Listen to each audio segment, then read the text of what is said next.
Good evening, ladies and gentlemen. I would like to open up September's meeting of the Conservation Commission. Continued hearings will go to the October 15th date. I do want to say too, we're being recorded. That's the camera right there. If you're having sidebars over next to the camera, the people at home will pick it up. So just remember that. They'll pick up your talking in the audience. Did the members get a chance to read the minutes of July 16th? Yes.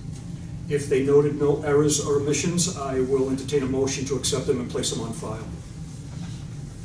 Motion to accept. Second, all those in favor? Aye. Any opposed? Public hearings. We have a continued notice of intent to improve the right-of-way and construct an emergency access driveway from the town of Newbury at 14th Street. This hearing will be continued to the October 15th meeting date. We have a continued notice of intent to construct a single-family home with associated grading and utilities from Scott Kinter off Rolfs Lane and Shandell Drive. Good evening. Good evening, gentlemen. My name is Bob Grasso, I'm engineering Manchester, the owner of Scott Kinter. Hi, Scott. Sure. One of these months, this is it, Straight. This is a continued NOI for a proposed single-family dwelling and a proposed garage.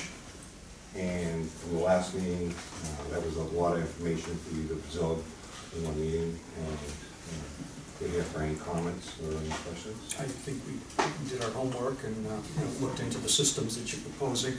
One thing I would like to do is I did receive a letter from Patty Durgan that I'd like to read into the minutes. We have I'm in a butter to this, this is from Patty Durgan, and she lives, and this is regarding the 21 Shandell Drive and Rolfs Lane Extension.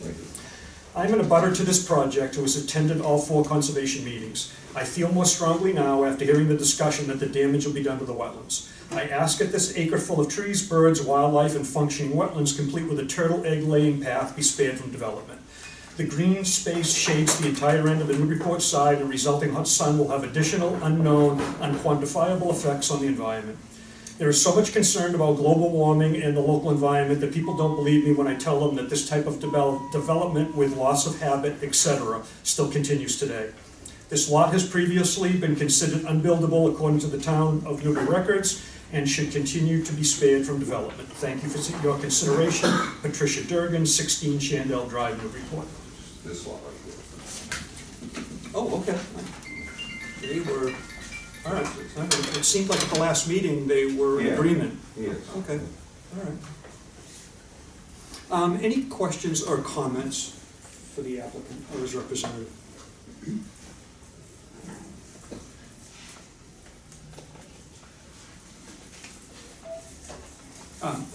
Frankly, I've spent enough time on it. I'm ready to close the public hearing tonight. I don't need any additional information. I've done my homework on that. I think that we have dragged this project further down the path than we have many under the same circumstances. So I'm satisfied with the information that we have.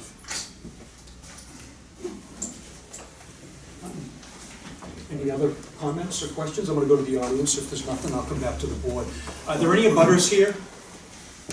Would you like to speak? No, you read my letter, thank you. Oh, okay, you're welcome. You have a problem? Do we? Oh. No, we don't really have a problem because what we need is a majority of the seated members. You don't need a majority of the 7 when you're only sitting 5. So he just can't vote. No, he cannot vote. Right. But we still have a 4. Yeah, we still, Okay. yes, we All right. still have enough Great. members to go to vote. Absolutely. Okay. Yeah, That's true. Yeah, no, absolutely. Yep. Any other questions? Well, I just sort of wonder how we can, I don't think we can make sure that this system to remove nutrients functions for a long period of time. Can you think of a way of doing that? Just replant that tree, which is probably gonna have a 20-year life. Would it help if you had a condition in perpetuity that stayed on the deed? I mean, it's sort of, That you know, we talked about it. Yeah. I don't know if that's, a concern to others. I'm not happy. From the start, I said that I wanted it go with a non-engineered system for that very reason. And I haven't changed my opinion on that. I don't like the engineered system. The engineered system's gonna do what it's supposed to do for a period of time, then it's gonna fail or not be maintained. Then it's a matter of whether or not it is properly maintained or fixed, and the chances of it, that being caught in a timely fashion or at all is low. So, I mean, ultimately, I just don't think that something on the deed in perpetuity is, I mean, that doesn't, somebody's gotta pay attention to that. It's really the only way that we Yeah, I can, mean, keep a handle I on think that's it. a concern, but I just don't know what else. Well, we have definitely a concrete monument instead of just posts that other towns just want like posts every, say that's conservation. We're actually putting up a physical barrier, a stone wall, saying this is the line and you won't see any further activity from here. And that's where we get the closest to the pond. We're greater than 50 feet in this section. I mean, that monument's not gonna, that's a stone wall, that's gonna be there forever. So having I guess you would call that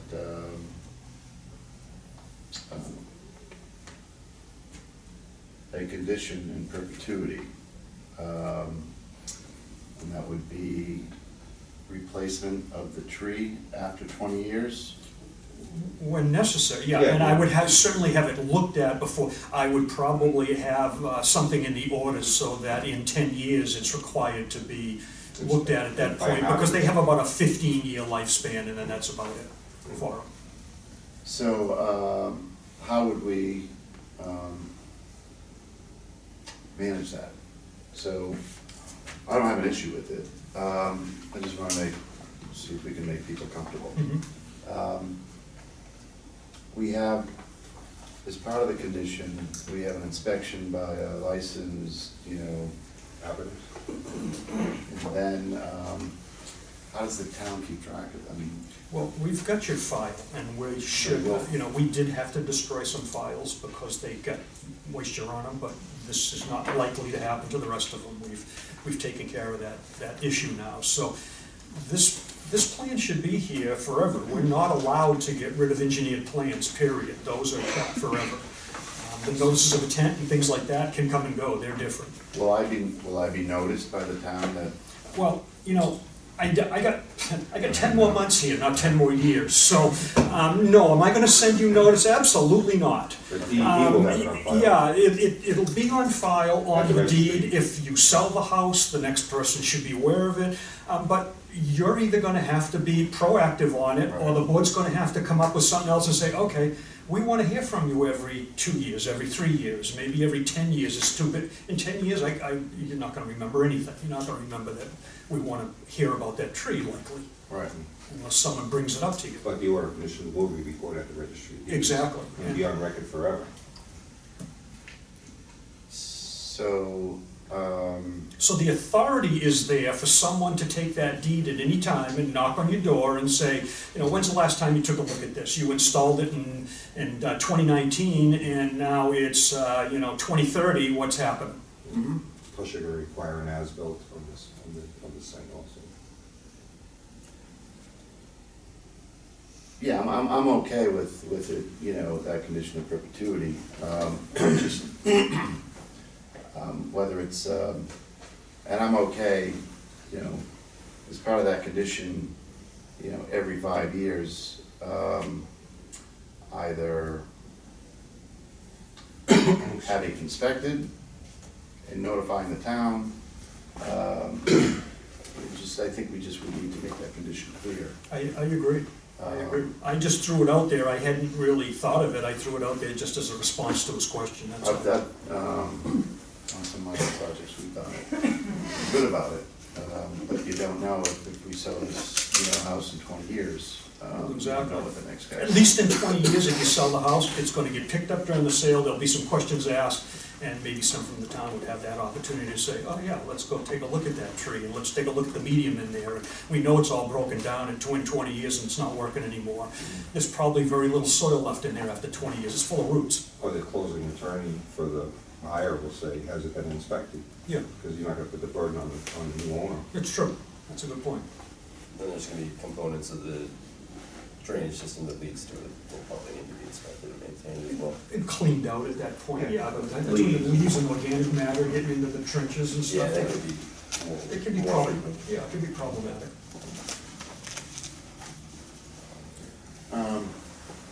Would it be, would it be an inspection every 5 years of the system? Well, the whole thing works as a I'm okay with system. that. Yeah, the whole thing works as a system. So to have someone come in and just assure that it's working, yeah, that this isn't completely clogged up. And I mean, you're gonna notice it anyways. You're gonna notice the water sitting against your back wall because it can't really go through once it starts to clog up. Exactly. So you're gonna have kind of a wet mess down there, and you're gonna notice that it's not performing. So, I would agree with that, and I would, if it's 5 years or 10 years on the inspection, I'm okay with either, provided we could make certain that, it's good, solid, language and conditions. For me, 5 years makes more sense. 10 years is too long. It's just, I would agree. it's just too long. And that's me talking. You've got, 3 other guys here that, have to agree to the same conditions. Any other questions from the board? And I am going to close the public hearing and go to a motion on this project. Take any more comments? We already did that. I just had the one, I'm sorry, were there any more comments from the audience?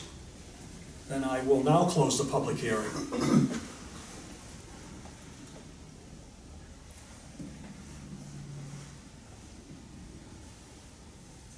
I can make a motion, but I don't know the language.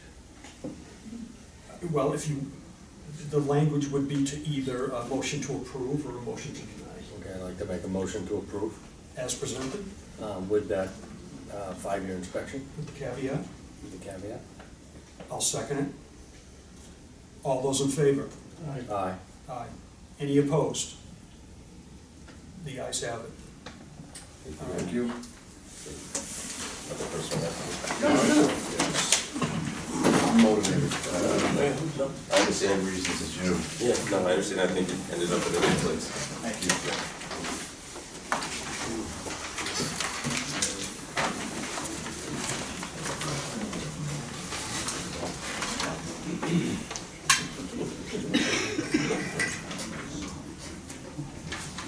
So you've done the conditions before, Yes, there is just, I've got one in the order of conditions that we have, the generic order, and it's just a check mark. And so the order that's to be written in perpetuity will go on the end, whatever number it is, a 15 or something like that. And then in number 8, I think it is, it'll be referenced that condition number 15 will stay in perpetuity and show up in all future deeds and that kind of language. I can possibly look into setting up a calendar reminder on Outlook in 5 years. That would be perfect if that's something that we could do and depend on. Send out a letter. Okay, that would be excellent. Okay. We have a continued notice of intent to construct a single-family home on an existing gravel lot from David Williamson at 34 Plum Island Boulevard. Good evening.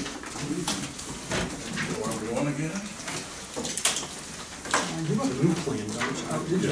Yeah, I don't think you went through, no, you didn't. So we did we notified abutters? Is the board aware of that? Dave came in with some change, okay. I was gonna ask my first question. Because you talked about making substantial when you realized you could do the house around there. Came and showed Doug that new plan Hey, folks, please. there was enough of a difference to let people know, so we sent out a new notification, or it was an end of the plan.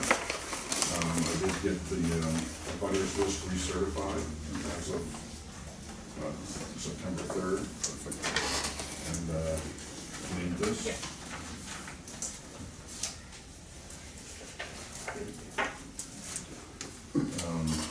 also sent in additional documents to DEP. Department. You need that? You could have a new career, Dave. I thought about it very briefly. So I have an amended narrative.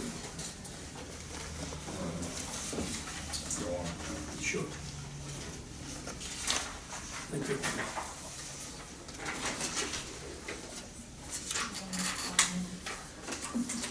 So I'll just highlight what's amended in this. One point was I did get from Sam Jocelyn a letter dated September 4th that the lot at 34 Plum Island Boulevard predates the zoning bylaw and is therefore considered a buildable lot.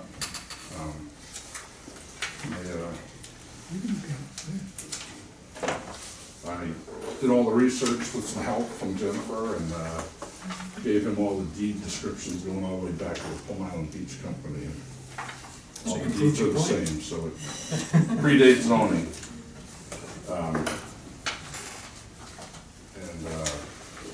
So if anyone wants to see I gave you a copy. I think we have, yes, we have that, Dave. Yeah. All right, so. I think the only thing you might want to throw out there is your updated plan. Okay, cool. So the updates, just talking about this, the updates based on the 10-foot setbacks on the back two sides, thank you for that point, was that we added, there was space now for an elevator shaft and some additional decks, all right? And Sam verified that it was allowed 3-bed homes, so we reflected that in the plan.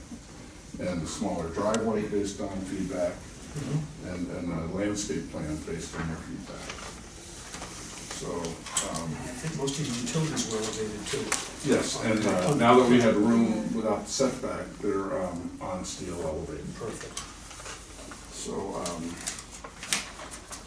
one thing I got from Millennium Engineering is the site plan that verifies that it's located inside, it's not in any zone.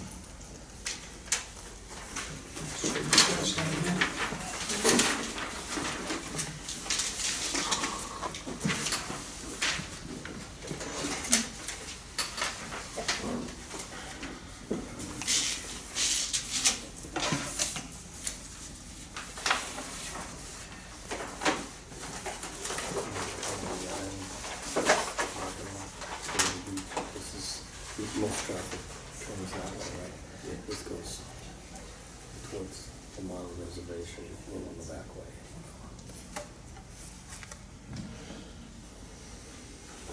So I don't know if you can see this. Small ones.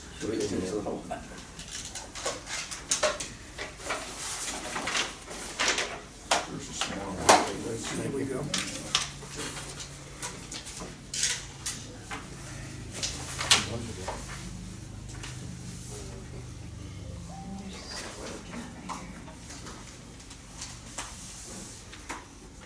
This was reduced. This was So, yeah, last time the driveway was over here, so we scaled down and moved the entrance down where it had minimal impact here.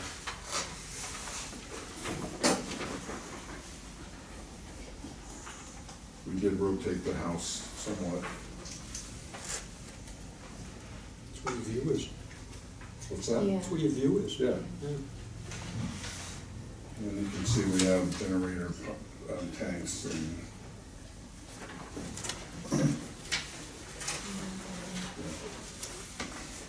Any questions on that one, on this one? Any questions from the board today? Does the road now, is the road way in here now? No, No, it's way out here? yeah. This is just where the equipment's parked and, Well, no, this, This is town. that's the property line. Yeah. oh, that's the property line? Yeah. Okay. You don't realize how wide and big the right of way is down there. Yeah. Yeah. It was also, it's not shown the telephone, it's shown on the site map from Millennium, there's a telephone pole out here. Out here? Yeah. Oh, wow, yeah. So what will become of this land? Anything? Hopefully not. I didn't, I'll show you a landscaping plan after. It's just, wanted to make sure I was keeping most of the work inside the property.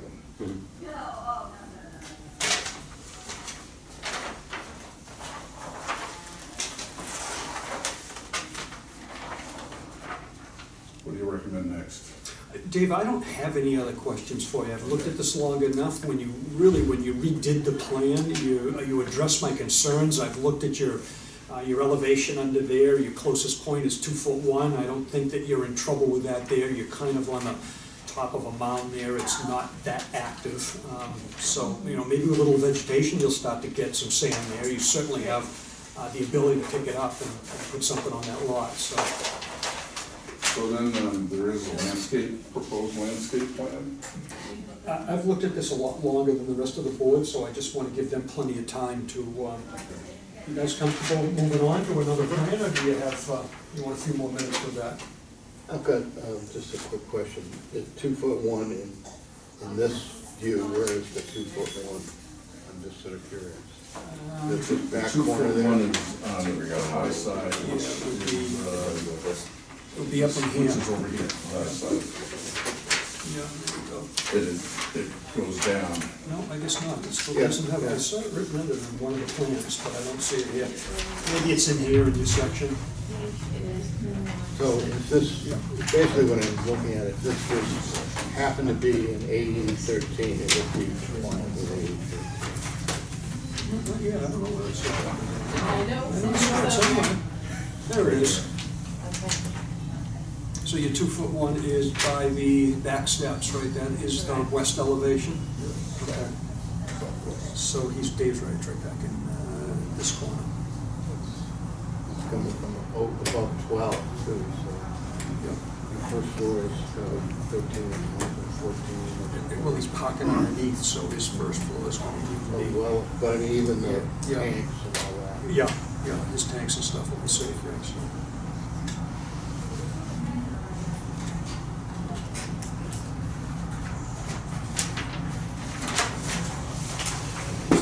The garage is the flush. The garage show level, my understanding is you allow One plane, one plane. yes. Goes on one plane.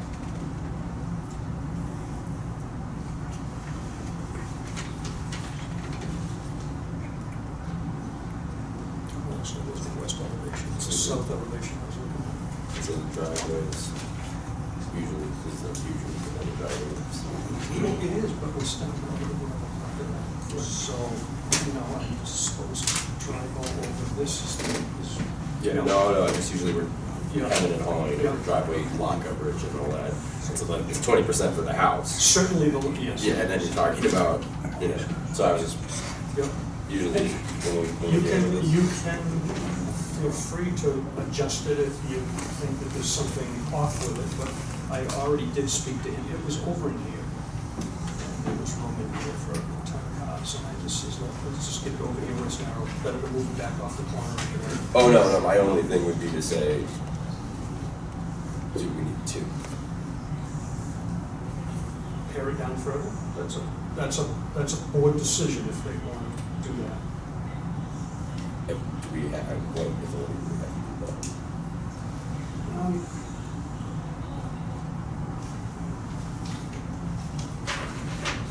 Not much.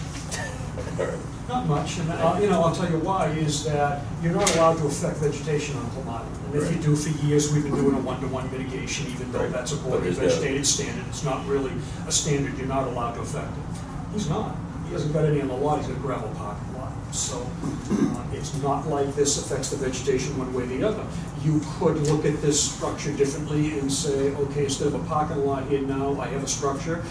I want some more robust planting down in here, because if you get any overwash, that's where your erosion's gonna come from. So you can set your plan up with that in mind, instead of, what are we giving up and what are we getting back? Yeah. I mean, I don't think we have much to go on. I was just curious. I mean, if you guys have strong reason to want to. I feel like if I lived here, I would always use this driveway because I want nothing to do with, on busy days anyways. I wouldn't want to use this. I'd rather come here and have a good sight line to see through everything. No, when you're anyways. coming home, I'd love to come in there. Yeah. Sometimes it gets backed up coming around the corner. Yeah. You know, it gets backed up. It's just Yeah. here's the option. For sure, man. I'll accept that. We have no changes there. We don't have anything to say about Yeah, it. and I think that to have him try and establish bluegrass over there is going to be exceptionally tough. Don't have the same thing. Because of the big soils are going to be tough too. No, I think the planting looks good. I mean, the landscaping plan looks robust. It looks really nice. So, yeah, it would just be. Do you want to explain it, David? Sure. Well, here's the, yeah, the table legend over there. Basically, you have junipers, you know, here, here, and here. And then you have these two river birch, two of them offsetting here. And then you have some beech plums here. We did have a lot more initially, but wanted to keep it in here. So I think it has a nice balance. Good shades. This is the where you'd have water flowing, so it will catch that. And just has some nice sight lines. Any questions for Dave on this planting plan? Or comments? You know, this was developed by Visionary Landscapes. They're the ones that donated the Welcome to Plum Island sign. They're the ones that did the landscaping plan at my house. So I like the work. Vern? The community minded. Trust me. Okay. Are there any butters here? Would you like to speak? I guess my only Well, issues, Just, would you please give your name for the record? my name's Steve Manassian, I bought it at 4 Southern Boulevard representing my mom, who's the owner. And the only thing we're concerned about is size and height. I don't know if those are at issue tonight or not. It is. We have a 20% lot coverage, which they haven't exceeded. It's not really an as-of-right number, but it's the number that's in the wetlands bylaw and the PIOD as your allowed lot coverage. Even though it's allowed, you still have to earn it through process, so they can't cover any more than 20% of the lot. Your roof height is going to be mean grade, so average grade, to average of the highest roof surface, 35 feet max. So you could have a structure that's 43, 44 feet maybe with that. But it's so it's not to a ridge height, it's not a total height, it's an average to average.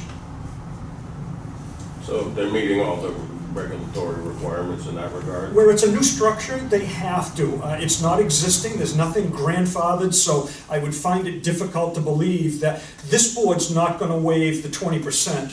And I would find it hard to believe that he's not going to the zoning board, so it's gonna have to be in compliance, because if he takes a project to the building inspector that is above 35 feet, the building inspector has to say no and send him to zoning anyway. So yes, that is gonna be an absolute. Okay. Would anyone else like to speak?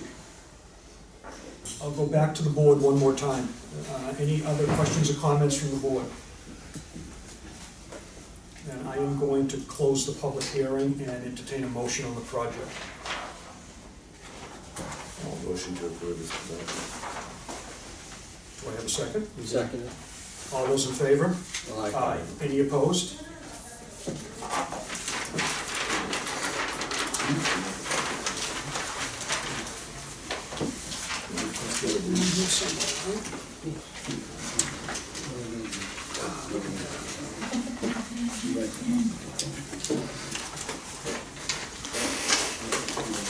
Oops, that's what Peter does it.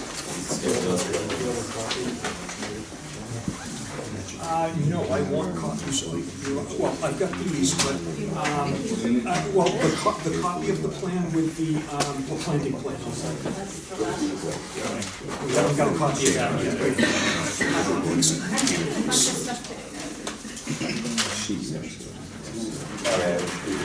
That's the new driveway, but there's no planting on it. This, I think, is the old one.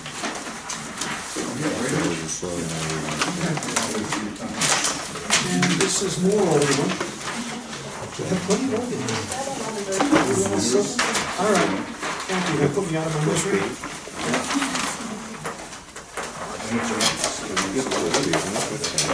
Yes, please.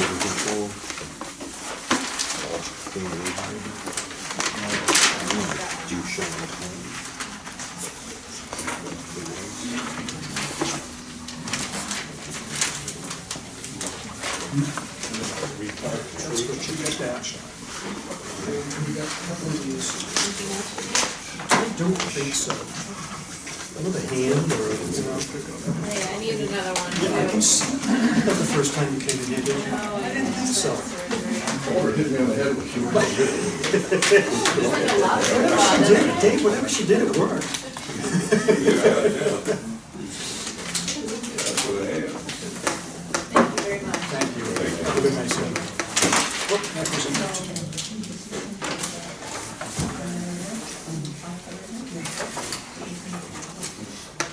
Peter, this will be your first one. Thank you.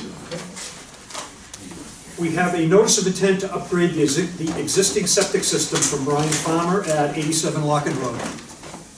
Hi, Brian. Good evening. Good evening. How are you? Good yourself? Good, thank you. I have the mail advertisement and the DEP file number. Okay. Didn't see any comments as of tonight. I did bring the first sheet. Awesome. I got one too. I colored mine up too. There's an existing house out there, the system needs to be upgraded, they want to probably sell the property. And the technology that's being proposed, it's called Oakson, it's called drip dispersion. It's very similar to pressure distribution, that's how DEP views it, that's really all it is. And there's an aerobic unit in front of it to knock down the VOD, TSS, and the oxygen demanding characteristics. And it does have like a high-tech tubing that has emitters. And so we pushed the whole project, except for the access and the erosion control, outside 50 feet from the wetland setback. So we feel like that this project will less impact the wetlands than currently the septic system that's there now. Okay. So that's the entire project, really. Brian, how confident, have you been to the Board of Health yet? I gave them a green card today, and they're mailing. Oakson, this technology has to be approved by the company that the permit was issued from DEP. And so they have already reviewed this design plan, and I'm forwarding that email to Debbie. So the Board of Health has not approved it yet, because they're waiting for the green card, because there is one abutter, and the project was within 2 feet of the property line. Well, that's where I was going with it, is that, you're right up tight here, and I was just wondering what your confidence is in getting that flat against the property line and not having them push you back towards the wetlands. I'm confident, mostly because of the way the tubing is. It's flexible. It's like a 1-inch diameter, flexible tubing, so you can work with the contours of that property line. Yeah, it's the good thing about that technology. You're not required to do the 5-foot over dig within Title V, so you're doing less disturbing of the soils that are there. Okay. And that's one of the main reasons why I decided to use that technology out there. Less soils coming in, less disturbing. It's a class 4 soil out there, so it's not the best soil. Poor, isn't it? Yeah. So it's the smallest footprint. And so after the system discharges to the field, there's no water left in that tubing. That's by design. It's so similar to pressure distribution, where you pressurize and everything drains back to the pump chamber. So I know there's a lot of people have issues with freezing. that there's I read that, nothing- yeah. Are you gonna put it in this fall? Hopefully, yes. Okay, because I That's the guess plan. in this, you're gonna put 6 inches of mulch on it, I mean, that's what they suggest, is that what they do? Yeah, they Is that what they do in wanted to- practice? Yep, Okay. well, soil loams, if it's in mulch is the best way, and that's a great way to do it, because they want that respiration to occur, so it's the bacteria in the upper layers of the soil, and, yeah, so less water goes down into the groundwater. Now, do you, or a representative of the factory watch this when it goes in? Because I read, Yes. there's some pretty strict insulation requirements that go along with this. It's a 2-year, so the way it's written, for 2 years, the manufacturer has to keep an eye on it. And so, yeah, so when you install the system, the home, it's a 2-year contract, that, no more money to whatever the existing property owner is or the future property owner to watch and maintain the system. So Okay. it's pretty strict, yeah, the manufacturer has to supervise the installation. Okay. Up here you had all your elevations are assumed, but your benchmark is really definitive. Was that, I mean, usually That's one I changed. usually if they're assumed, wouldn't that be 100 instead of 98.63 or something so definitive? It's gonna be definitive. Okay. That may have been a typo on that one, because there was a few, I changed, if you look, just, there was a carryover, like, we call from a C-Con design, we took, the exact dimensions, and then the finished grade, but that finished, the 95.54, so that's tied into the satellite elevations. Okay, so those they're not just assumed elevations. That's just, that comment really shouldn't be on there. Right. All right. Your erosion control down here, we've got 2 runs of erosion control.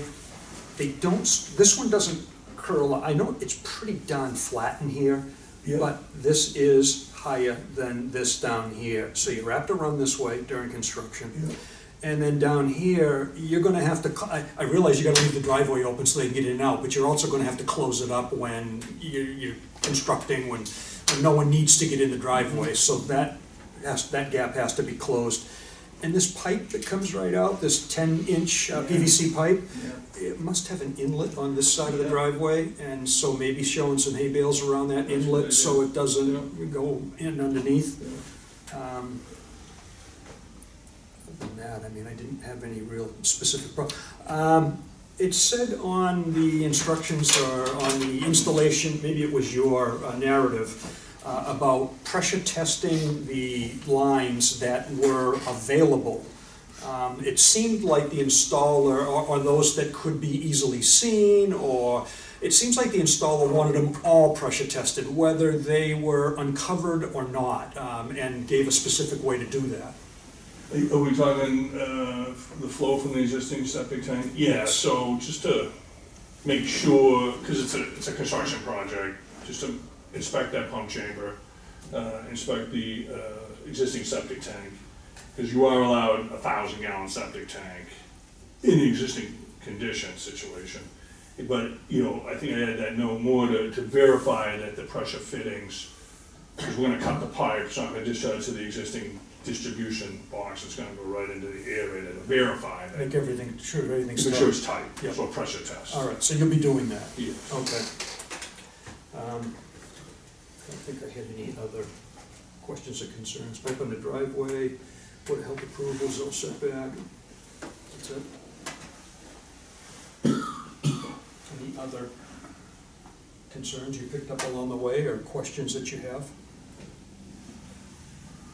I mean, the only thing I would wonder is if the Board of Health does change something. If we vote close and vote, it'd be an issue, but that's. And I suppose if the Board of Health did anything, it's not a mounded system, so I don't know why they would need a swale next to the property line, but if anything, they would shove that away from the property line a little bit, maybe to improve that setback.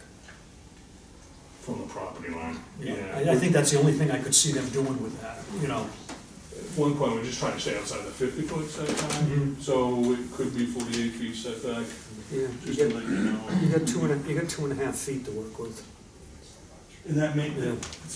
it's possible. If there's an existing leach field, we're gonna stake the existing leach field. The only thing he's getting at is, I guess, and time's getting tight this time of year, if you wanna close the public hearing, great. We can close the public hearing. If you wanna keep it open till you get a Board of Health decision to see if anything changes here, that's great too. Or You know, contingent upon Board of Health approval. that works also. That works also, I would believe. Yeah, so I had to close He'd it. have to come back to you if the Board of Health changed Exactly. the plan. And if not, Significantly, yeah, it was if like not, a foot or it's, so, exactly. some tolerance there. Okay. Any other questions from the board? Are there any abutters here? Would anyone like to speak on this project? I'll close the public hearing and entertain a motion.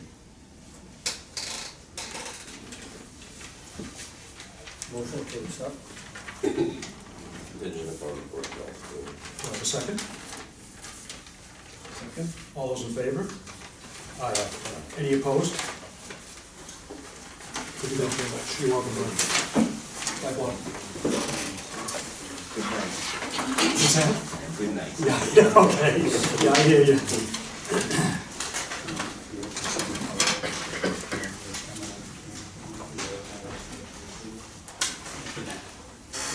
Point of order, Sir, what happened to item number 1 on the agenda? item number 1 was continued. It's continued? Yes. Okay, thank you. What happened? I don't know. Now you've got me thinking, yeah, I thought I read it and continued it, but Meeting. once you question me, it's like, oh, Yeah, did you- I do that or didn't I I? think you gotta get distracted because there's a lot of up and down. My question is, it didn't come up for discussion, so I wondered what happened to it. Yes. It is continued to the October 15th meeting date. Thank you. You're welcome.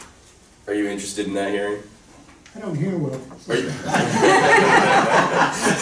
I'm just saying, were you here to be, were you here to see that? No. Okay, good, just because is it actually gonna happen in October?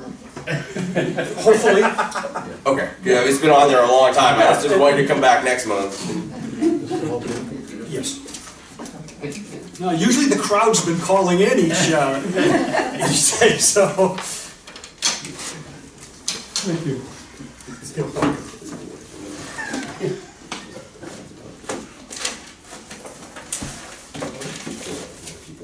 Oh, yeah, probably. We have a request for determination of applicability to plant 12 white oaks, I don't think it's 12 white oaks, it's 12 trees around the bounds of the property, from Herbert Hale at 9 14th Street. Makes sense of fruit trees and all that. Don't worry, he'll speak up in a minute. Yeah. All right, do we have this legal? Are we good with it? Good, okay. The plan is to plant a dozen oaks around the property line. Pretty simple. So you have gone to all oaks? You know, well, oaks and maples has it. Okay, all right. And there's an eastern cedar, those two stayed in, right? Yeah. All right.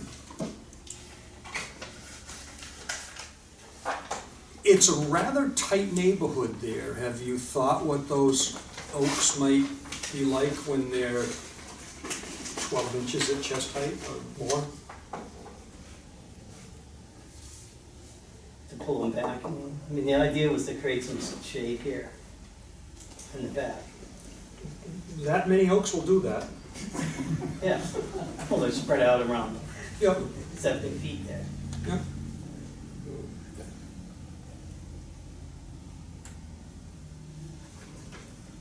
Think I should spread them out some more? I think you can bring down the number of oaks. Yeah, no, I'm just I thinking. think how are oaks gonna do there? Yeah, you probably, if you're insisting on going with oak, you probably don't need that many, you know.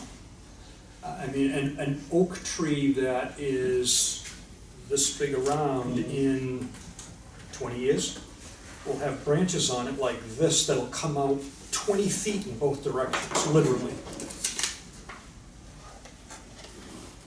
So, yeah, I think you could certainly go with, fewer, and then you might want to consider those ones that are, how far away is that from the house? And you can always keep them trimmed back, but Yeah. you get your roof too shaded, and next thing you know, you've got mold Yeah. and stuff up, and you want some air under there too. You don't wanna create a canopy that just keeps you damp underneath, Yeah. that's all. I don't see a lot of oaks up there. No, go over to Dartmouth Way and see Yeah. what's in the forest over there at Dartmouth Way, Okay. behind Yale, Dartmouth, and whatever it is over there, I can't think of the other one. That's sort of a little bit different situation, though, I think. What kind of existing soil do you have here? It varies all over the place, from loam on this side to something really sandy here, kind of I'm loom here. back in there, right, did we have a The question all the way across the around front. here? And there's nothing taller than 15 feet in there that I remember. I'm not, we have no authority, this is classic Ben overstepping his authority grounds, trying to save him from having spending the money on oak trees. Well, that's just it, I'm just trying to figure out if this is really viable in the first place. Should I change the species? Should I change the? Well, that's what we're wondering and what we're thinking about. You don't see a lot of full-size oak on Plum Island. Yeah, So right away, it makes you wonder, why hasn't it somehow seeded out there? Why hasn't, yeah. it somehow taken out there? Maybe it doesn't like it out there. I don't know if you talked to the person you bought the trees off of, or Yeah. your arborist or not, but, I think. and that is one heck of a big tree to put, say, 12 feet apart on a property like It's that. gonna look good for 5 years, and it's gonna be chaos. Maybe, Yeah, I took it off the, And then I wonder if, once they get up around 30 or 40 feet, if they can hold themselves there. Mhm. Chances are they would, I don't really know, I don't really know. what would be a good alternative? Likely something shorter, where you're going in between your house and the neighbor's house, something probably more columnar, that doesn't just come out like a lollipop, but something that comes out more like this.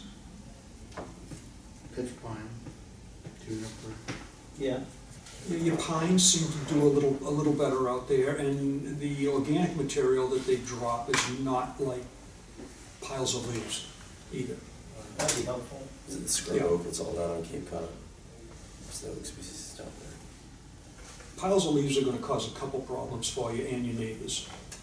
And one's gonna be just a lot of organic material on top of the sand. Yeah.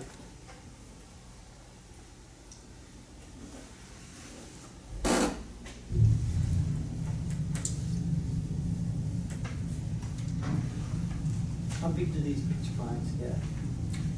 I don't know, you'd have to ask the person you're buying them from. Yeah, you're starting to get out of my wheelhouse a little bit. Oh, all right.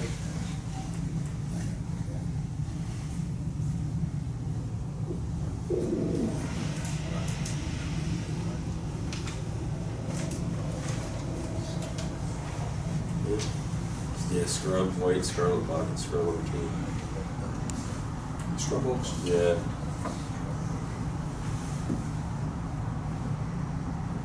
Can we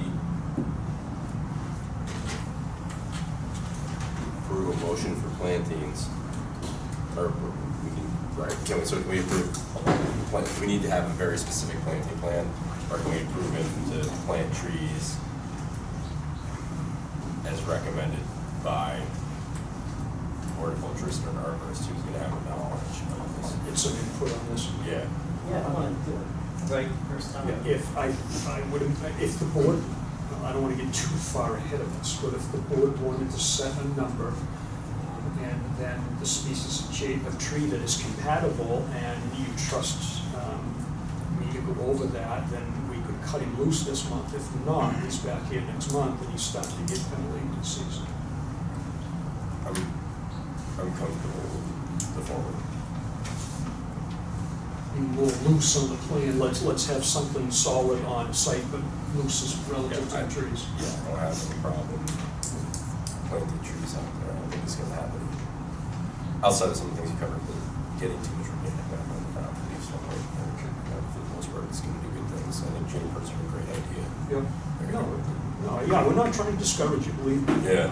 Just trying to get the right thing in there, that's all. Yeah. No, I'm with you. I don't wanna do this. No, you don't. You don't want to do it twice, and you don't want to mess either. Do you have any opinions on? We're gonna get like an arborist or a tree guy to help. I think that there should be some recommendations from a tree person. Yeah. Definitely an arborist or And then whatever. you could look at it and say, Yes. yeah, that makes sense, they're an expert, let's do that plan. You know, I think the trees are a great idea, it's just that this is like This 9 is pickup trucks full of leaves. It just might not be the right thing for out there. Yeah, I That's a think the lot. Eastern Cedars the one where we're like, yeah, you can do that and live and be happy. Yeah. The other one's a little worried about. Are there any butters here? Would anyone like to speak? Yes. My name's Michael O'Hara, and I live at number 14th Street, diagonally across the street from this property. And I took a walk by there today, and there's already 60 plantings, over 60 plantings on this property. Now, this is a piece of property that's average size, no bigger than any other property on the street, taking up same size house that all the other houses are. So I think he might have 3,000 square feet of property that he can plant on. He's already got 60 odd plantings there. What is overkill? I mean, I wouldn't recommend he plants fewer trees. I would recommend that he plants 0 trees. I'm thinking also a little selfishly about acorns, squirrels, things that are nuisances to the neighborhood that would be created by this particular type of tree. And I really would recommend that the board denies this request, whatever it is. Thank you, Michael. Would anyone else, yes, Alan? As you mentioned, the oak tree, if you do the oak trees, full What's grown. that, name please? Alan Smith on 714th Street, next door. Thank you. Get to 80 feet high, and reading online, I'm not an arborist, but I looked online, they recommend them planting them like 40 feet apart. Because when they do get older, they're gonna run into each other. So like Mike was just saying, the lot is 70 by 75, that would be one tree, but again, I have 2 trees in my yard, were there when I bought it 30 years ago. I hate picking up the leaves of my tree, I try to pick them up so they don't blow on Mike's yard. But it just depends on, and like Mike said, I just think 12 trees I think would be a forest. I mean, we don't have big trees on Plum Island. And he's covered most of his lot, landscaping, I'm all in favor. We try to take care of our land, we've seen our land. We try to take care of the bushes so they don't interfere with the neighbors. If there is a plan and you do approve it, I'd like to see where they're gonna be. For example, I was looking online to see if I could find towns that have any kind of bylaws. Lexington, the town of Lexington does have one. And they require setbacks from the property lines of 15 feet, 30 feet from the, 15 all the way around, and 30 feet from the street. And I know this isn't Lexington, but if you apply it to Plum Island, he'd have to plant the trees inside his house. I think oak trees are just something that's gonna be 80 feet high in 20 years. I think that's what we're working on, Al. I think that we agree with you, and I think that's what we're working on now, so. But again, I'd like to see a site plan of where the trees were gonna be placed, because between my property line and his back door is 10 feet. I mean, planting a tree of any size on the property line, I think is ridiculous. You're just looking for trouble with it. Half it's gonna grow on my side, half it's gonna grow on Jim's side, who lives on the other side. And You would be that's all. responsible for any damages. Yeah, I know, there's all kinds of rules and regulations about trees next to, yes. I just want to make a point that if you have a tree that's 30 feet wide at the top, that's typically how big the root system is, so you're going to have, root system going underneath onto somebody else's property. Yes, Al. They do I didn't mean to online, stop, I didn't mean to cut you off, I'm online sorry. it does recommend, like he was just saying, that they be at least 20 feet from any structure, because of the root systems can go driveways, streets, whatever. You know, that's well and good, and it's all a really good idea, but it's really not part of our authority. If he wants to put a tree in right close to the property line, and it grows into your property line, you either have an issue with him, or you get your clippers out, and you clip it right up the property line. I mean, that's the price you pay if you get your stuff too close. Most people plant it too close because they see it when it's this big in the pot, and 5 years later, it's much bigger, and no one usually takes that into consideration. So I think those are the things we're working on right now. Would anyone else like to speak? Steve? I'm Steve Mangin on 14th Street, and mine is sort of questions, because it does strike me that the Concom may not have an obvious interest in people planting trees. But it seems to me that if you've got a large canopy, if an abutter, maybe on the south side is the only one in question, they wanted to plant dune grass, that kind of canopy could impede the natural vegetation on Plum Island. Maybe that isn't in the interest of the Concom. The other thing that springs to mind is that with all the root structure that's out there and all the infrastructure that's in the ground already, whether it be catch basins, the water lines, the sewer lines for the house, the property we're talking about, and the abutters, there's an interest in trying to maintain the infrastructure. Certainly that was a big concern of the state when we saw significant erosion on the Annapolis Way. Now obviously we're not talking about erosion here, but we are talking about how the infrastructure is going to do it. If you get roots going into your sewer and it's from the tree over there, you're still stuck with a big problem in litigation. So I think there's some interests that might merit further discussion if they're under the purview of the Concom. Thank you, Steve.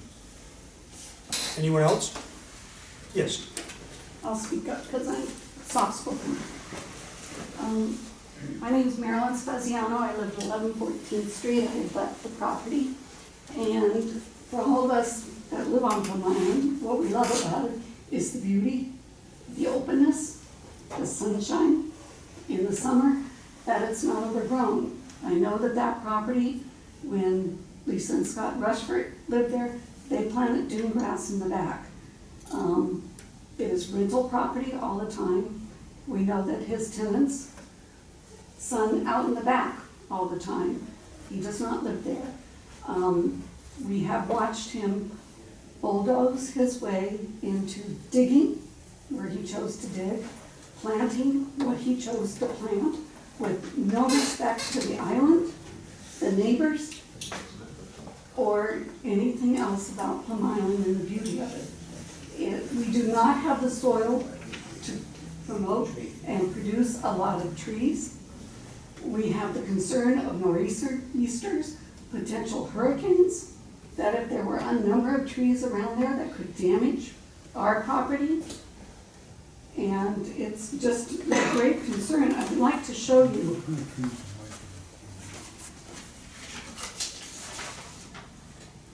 People come to Plum Island, they rent on Plum Island because of the beauty and the beach and everything else. This is what the house looked like when he bought it. That is what he advertises. Marilyn, we're getting a little bit outside of conservation. So, I understand that. I mean, I'll let you continue, but you gotta get back into conservation and our authority. Conservation is everything that's being planted around there is totally separate from the beach and the dune and everything else that's there. He's already dug the back corner of the dune out, pulled out the beach bum that was in the back corner, and to put a shed back there, which is not even his property.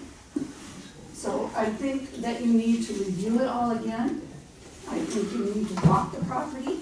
I think all the neighbors should be entitled to be informed of exactly what is being planted prior to being bulldozed again. We have the concerns of when it was being dug up, our water lines. And there's a free stream that runs below it. It is all beach soil around his property. There is not the soil there to support a lot of trees. And we have concern for that. Okay. Yes. And just all of the growth that's been planted in there. All right, Marilyn. Okay? Thank you. Would anyone else like to speak? Michael? I'd just like to add something that I don't believe anybody has said, Clyde, when you're well. Every time we get a rainstorm, his driveway floods. I mean, it floods so that you cannot park your car in it and walk. They have to park to the side of this. It's a low spot in the road right there, and I'd be kind of, kind of anxious about what goes on, what gets planted right in that area. Thank you. Anyone else? Okay.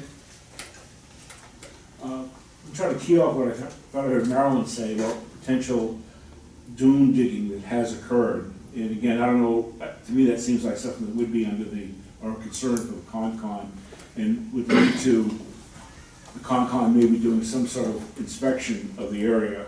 I realize the abutters cannot join in and walk around the property. We would stand off the property and observe what you did. He talked to you after. And likewise, I find myself really puzzled about how if you're not bringing in tree-supporting soil, how any vegetation is going to grow. And I know that I think the Concom does have an interest in what kind of material is brought onto the island to some extent. So I'm thinking about the dune, which may have been carved up a little bit, nature of any soils to support vegetation. And finally, I heard some reference to a shed. If it's new, that would certainly also be something under the interest of the Concon and the building inspector. So I want to keep those things in mind. I did go down to the property, Steve. This is an after-the-fact filing, so I went down and ceased him. He had a piece of equipment down there and was already installing some trees. So I'm aware of what was disturbed down there. Thank you. Thank you. Okay, so what was disturbed down there? He had a little bit of a disturbance in the back corner, like Steve mentioned. He took out a couple of beech rows. And then he had started to dig and plant a couple of these two right here. These two right here are in the ground. But there was no dig safe call or anything like that, so we ended up down in the neighborhood ceasing it. What about the shed? We had a discussion about the shed this morning. I don't think the shed's gonna happen. I would be shocked if he had any lot coverage. He is at least, he's 20% better on his lot, so he's got no footprint. He'd have to give up his back deck for a shed. And then your shed has to comply with zoning. So I don't think there's any place in the yard you could put a shed and keep it 10 feet away from the property lines and 20 feet off the street. I So thought for that it said the shed was already there, so. no, the shed's not there, and it doesn't look like it's going to happen. No, it's not. Yes. Diane Smith, 7 14th Street. I'm also concerned with the storms that we have. He hasn't lived on the island very long. You know, trees that have big branches that may overgrow the abutters' properties or even his own. I mean, that's just something that could be even more dangerous. We're very, very careful about our trees, making sure that the dead branches are taken down and stuff. We don't need to take care of somebody else's debris because it wasn't thought about how close is literally just a little strip of land between his house and our property line. And we already have, like Mike suggests, had already said, plantings everywhere. And, you know, plantings are very pretty. We just don't want anything that's dangerous. And our water line is near that. That's where our water line goes on that side. We don't want things growing underneath our water line. When we first got the water and sewer put in, it cost us, the original people, a lot of money. And we don't need to get it fixed again. You know, so we're very concerned. We don't mind it looking pretty with shrubs or whatever, but overkill is something else. And I would agree. I'll tell you right now, I am not going to discourage anybody from planting vegetation on Plum Island. Great idea. Everybody ought to do more of it. The island would be better off for it. But I think one thing we have to be careful about is we get a good palette of material down there. And I think that's what we're working towards. We're working towards some species that are going to make a lot more sense in a tighter area, something that's shorter, and something that doesn't stem branches out through your windows and your screens. That's all. I think that's all I think we kind of all want the same thing. thank you. Thank you. So, board. What are your thoughts? Are you back to your original statement where you want to approve a number of plantings Nope. to be determined? Thanks for letting me walk into that, appreciate it. You're not. Okay. I'd like to see a better diagram of what's gonna be planted and have somebody that's a professional make the suggestion of what would be good on the island and good for that neighborhood. I don't have that expertise to say some I don't plants know are that good any of plants us or do, not. and it's really not our position to do that. But I think that, you know, walking that lot, we might be able to say, one tree here and a tree over here might be okay, or might be a benefit. But it seems like on my property, I'm fighting too many trees all the time. This seems like a lot of trees for. It's not about fighting trees. let's see. So are you suggesting a site visit? Is that what I heard? Either a site visit or come back to another meeting with a better plan. Either way, even if we do a site visit, you'll be coming back to another meeting. So do you want both, or is the meeting, I mean, I've been on the site, I'll be glad to go down and accompany the board back down to the site if that's what they choose to do. Before we make a decision, can I just ask you, what is the state of the vegetation on the property already? Is there dune grass, is there? It's mixed vegetation, there's a little bit of dune grass out back, he's trying to get a start and let that, he's cleaned the soils up back there, and he's trying to let dune grass grow. The rest of it is mixed vegetation of grass, turf, weeds, plants, there's a mixed bag down there after that. Perhaps having insight from someone in the industry that can make recommendations to propose a plan based upon expert opinion would be beneficial at this point. Okay, yeah, that makes sense. I agree. Would you like to set a site visit? Or are you comfortable with the plan? I'm comfortable with a professional's plan. Okay. Then what my suggestion is that we continue this to the October 15th meeting date, and you work your plan out, and then come back in then. All right, sounds good. Okay. And if you'd like to call during the month, please feel free. Oh, yeah, All I right. definitely will. Did I see you have like a list of coastal landscaping? Well, yeah, I got the list off the state website for coastal plantings, and that's where I got the plants I tagged from there, and usually that's when I get close to whatever they recommended. And at the nursery, I got some feedback from the horticulturalist. Some of these are good south of Boston, some of them are not. That great up here. But the scrub oak is a good suggestion. I'll ask, I got somebody I can. Yes, ask them. Again, it's not our expertise, so. Yeah, okay. It's certainly not mine. The pitch pine is a good one too, I like that. Okay, so I will entertain a motion to continue this to the October 15th date.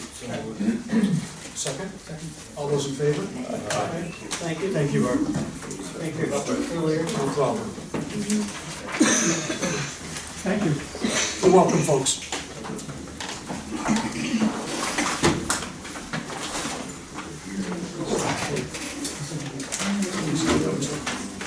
Okay, that's a septic system, 87 lot. Try. That's 87 lot. Okay, no problem.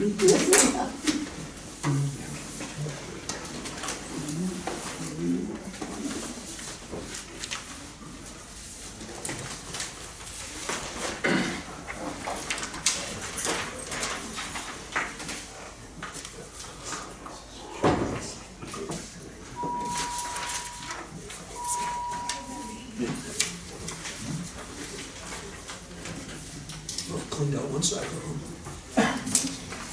Bye, Steve.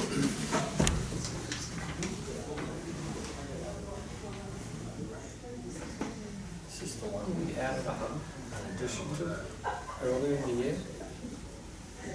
No? I don't know, maybe. Yeah, It's next to Hockey. Yes. Yeah, we did something on Yes. this. Yep. Came in for it, but never pulled it off the finish line. I've gone to a different project now, and this is something totally different.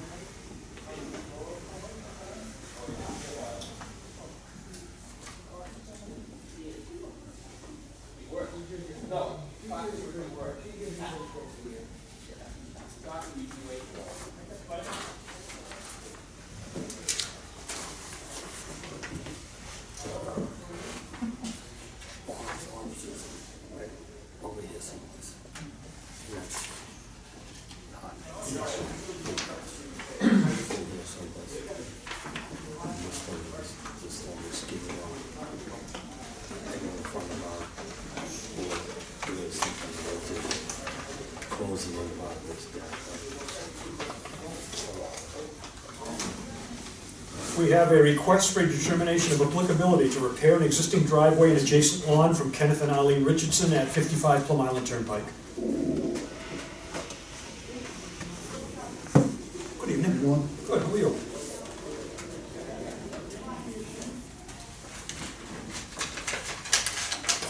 So what are you doing? No, what are you doing here? Yeah, what are you doing here? We got, I think it was 5 years ago, we got permission from you folks to fill in here, and all out to here actually.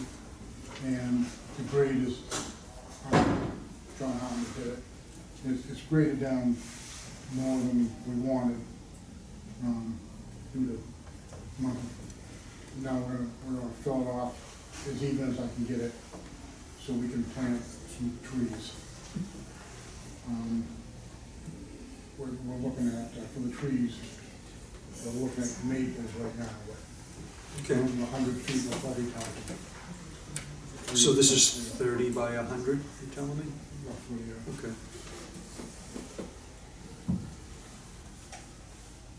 Do you have a photograph? I see you looking at it. Yes, there's a bunch of photographs in there, Dan, if you haven't seen them. We've got an area to do there. So it shows it. Show it easy.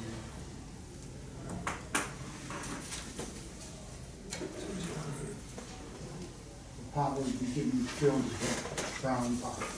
Right in here? Yep. Yep. Okay. Is this some kind of a low area that gets tiling as well? This was all filled years and years ago. It kind of grades off, and always grades off this way, so it's kind of low in there. Kind of like a swale. Yeah, when it rains, you get some water down in here.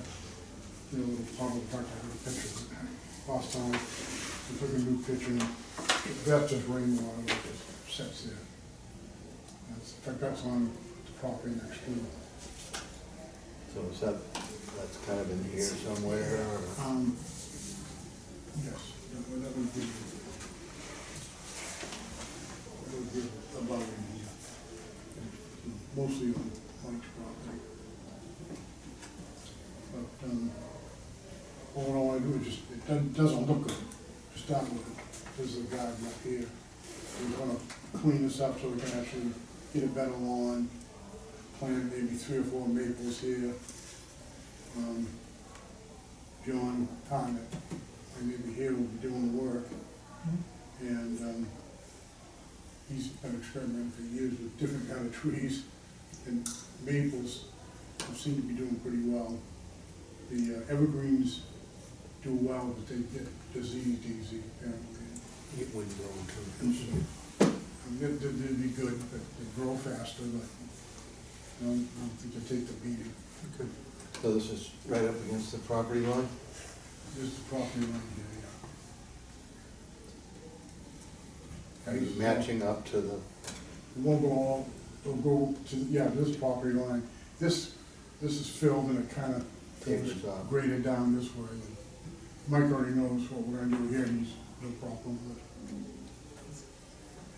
Gonna leave a little bit of a swale in there between the two properties. A little, just a little gentle. You know, wet. Yeah. You know, look good, you know, that's what we're trying to do. Okay. Maybe in here, on the, I don't know what the grade is gonna be, that's up to John, when he does it. You're thinking maybe some of those tall grasses, something, we don't wanna make it look good, that's all. What's in the plan for the proposed garage, is that not attached? That's not part of this. Okay, I just wanted to, Yeah, no, Okay, this this is like. we've got a mixture of plans here, Yeah, so. okay, good, I was just wanted to be clear. Just that green and that yellow Yeah, okay, area good. is all we're talking about. I just kept on jumping out, like proposed I'm garage. just gonna show you the lines. Yeah, yep, no, it's fine. Yep. Just wanted to make sure. Any other questions, or any questions for the applicant? Are there any abutters here? Would anyone like to speak on this project? I will close the hearing and entertain a motion. You want this stuff? No, we should be okay with what we've got. So, Move to approve it and make a determination. Second. All those in favor? Aye. Aye. Any opposed?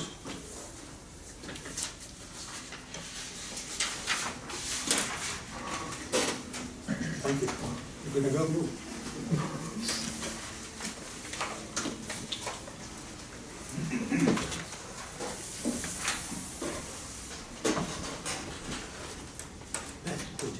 We had that lovely evening about the town landing. Mhm. Who was it? It was. Yes. Well, Yeah. Yeah. I thought it wasn't him. Yeah. Much better behaved this time around. You think that's gonna happen? What? You think that's gonna happen?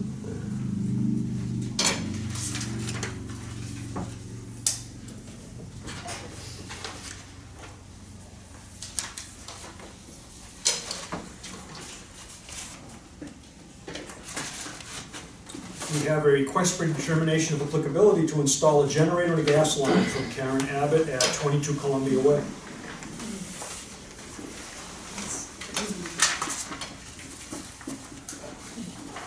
Hey Karen. It's pretty simple, yeah. A line from the corner of the garage, under the gravel driveway, to the generator, which is on the gravel driveway. Okay. It's just, there's no joints, there's no bush grass, it's just gravel driveway. Does the generator sit up on anything? It's on a cement.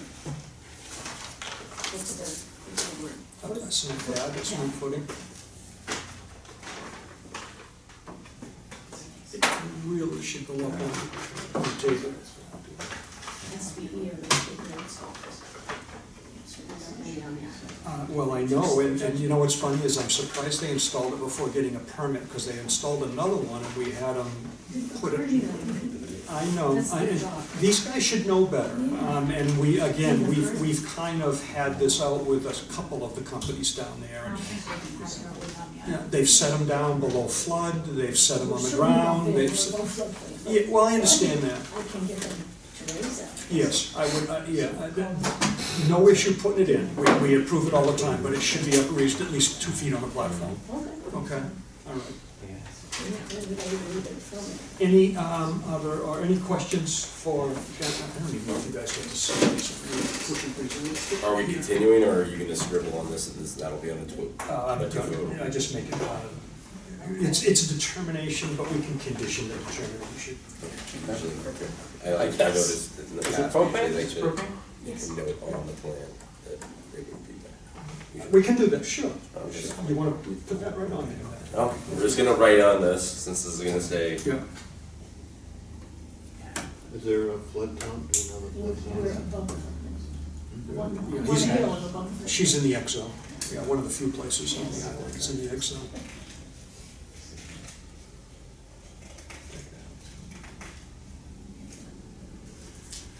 Would you do me a favor and initial and date that? I've got a pen here if you can use it. Yeah. BG be on there? I'll take it for you. Thank you, Karen. Does it have to be open and running? Yes, so this, Shouldn't they know? no, evidently not, Karen. Evidently they don't, It's so. on gravel, so I guess it didn't hurt them. Yeah, it needs to be like a table, so it would have to be up on something with 4 legs, so it's open underneath, all right? Okay. Are there any abutters here? Did I already go through this? Would anybody like to speak on this project?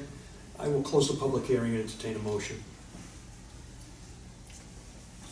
I will, is it RDA, right? Yes. Negative determination with the amended vote. Do I have a second? Second. All those in favor? Aye. Aye. Thank you very much. You're I will welcome. call them tomorrow. Please, and have them call me if they have an issue. All right.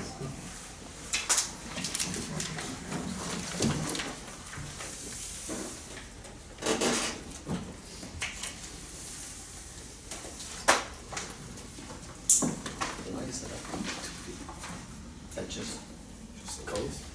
No, and you're not gonna find it anywhere, it's just a random agreed upon number with Conservation Commissions and DEP relative to littoral drift. So it's just something that, again, it's a random number. And the whole island is Yeah, any barrier beaches are subject to that same kind of thing. You'll see the same things down the Cape.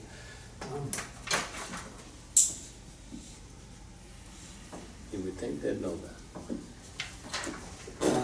Well, if they called us and asked us, they would, but. Or if they got a permit. Yeah. Yeah, most of the time we figure out this when they've called the gas inspector for an inspection. That's when we learn about it, so. I feel like this, the single most effective thing we could do to increase compliance with the Wetlands Protection Act here or in any state would be to make contractors liable for things. Well, and you can if they're out of control, but we have a notice of intent to raise and replace a single-family home from James and Helen Gagnon at 19 Moody Street.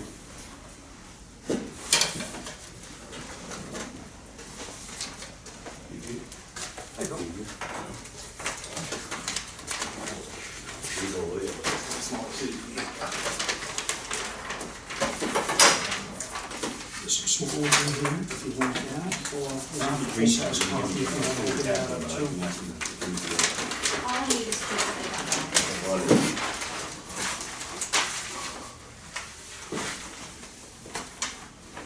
So what the Gagnon is proposing to do is to tear down the existing house, which is relatively small, and located really a foot from the front lot line, about 15 feet from the street. Older house, built in the 1800s, got really small bedrooms. There are 3 bedrooms, they're very small. They have several kids, and outgrowing the house. Kind of like to set it back and have a bigger house, so they came up with the design of the house, and we showed it on the plot, on the plan. Kind of put it in the middle of the lot, set it back about as far as the adjacent house, which is on to the south of the property. Wetlands is located along the northerly side of the property. It's actually on the state-owned property, somewhere on that. And there's wetlands in the back, so there's a wall in the back, which is the back line. And just a wall, which is basically a wetland back there. It is off-site, so we did an approximate wetland line as best we could get. It's the Towa slope, and we actually physically located the Towa slope. Pretty steep slope up to where it's flat. On the upper, on the whole entire lot, it's fairly flat. Higher in front, and it all slopes to the back, to the north.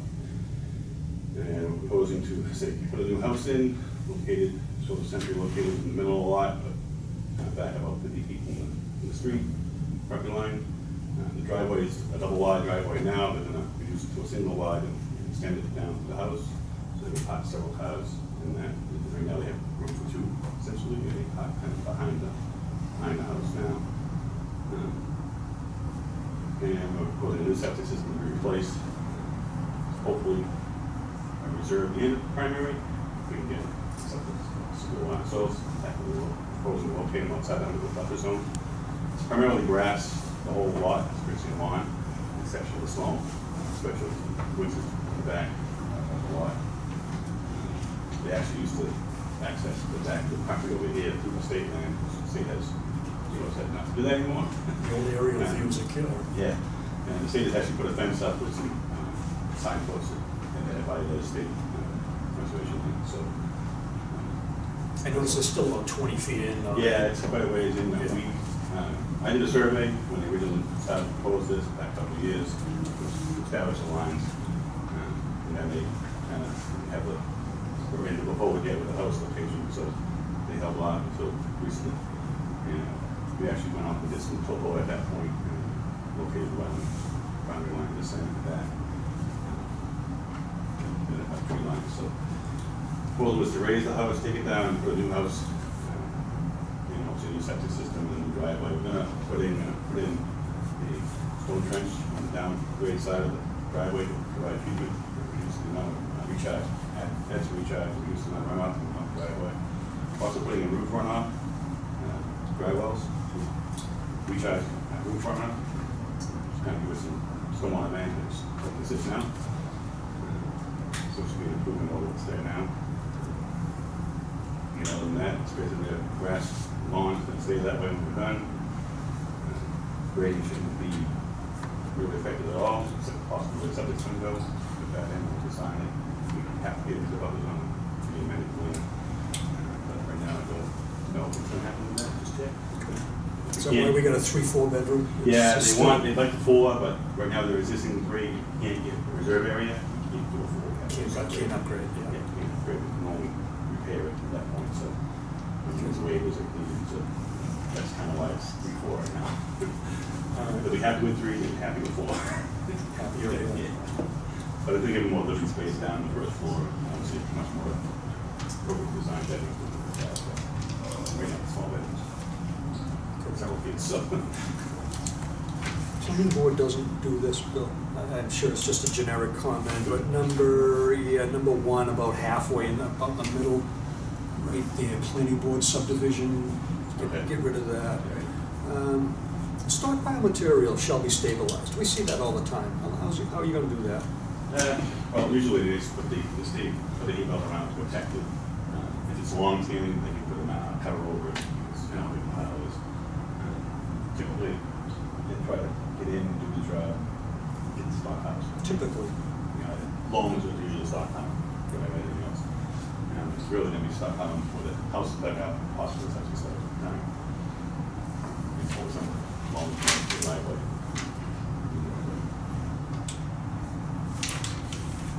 We can stop out outside of the road. What's that? Yeah.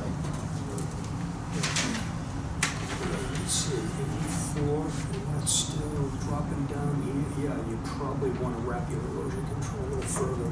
Yeah. Do that. I would agree. We can actually put it across. Yeah, I think it should go up in there, yeah.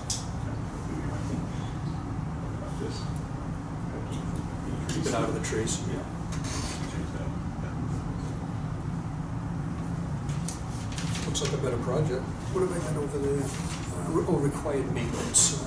Yeah, just, That's good. yeah, it was just another one of those tree well things. You know, there's another example, much simpler example. The frequency is Yeah. pretty frequent. Yeah, chances of that getting done probably slipped in. Especially the piece of the last one. Yeah. Comes from the, New Hampshire, New Hampshire has a program where they study all these types of stormwater management, measures and they kind of help these guys. Well, they do a great job. New Hampshire does a great job with it. As you know, the guy who does a lot of the work for them, getting them, put these in, he does the own work, but doesn't work. Good for you. I mean, it works, it's just you gotta do it again. You're gonna see it, it does clog up, you get the big piece still on. Because You clean it up. typically that's what clogs, so he's not dry. So Any questions? I think was something else that we could have asked. I highlighted that. Right now, it looks like there's a bunch of stuff with the wetland buffer. Well, there's more than stuff in the wetland buffer. I did make the building inspector is aware of it, yeah. It is well established back there. It's a lawn. It's obvious someone has been living back there for a long time. It's not like something brand new. As a matter of fact, I spoke to the gentleman this morning, so I know he's there. Again, building inspector is aware of it. It's really not our authority. Other than mentioning it to the building inspector. Is it something that was never permitted that's in the buffer? So I guess is it something that should have been come in for a permit? Never did. It's a good question. I don't know. I don't know if it ever came in for a permit. I don't think it did, but there's a building and a trailer down there. I doubt the trailer came in for a permit. The building may or may not. There's a shed down, well, you got it still called up? Yeah. Yeah, of course, that's why I was going to take me back to it.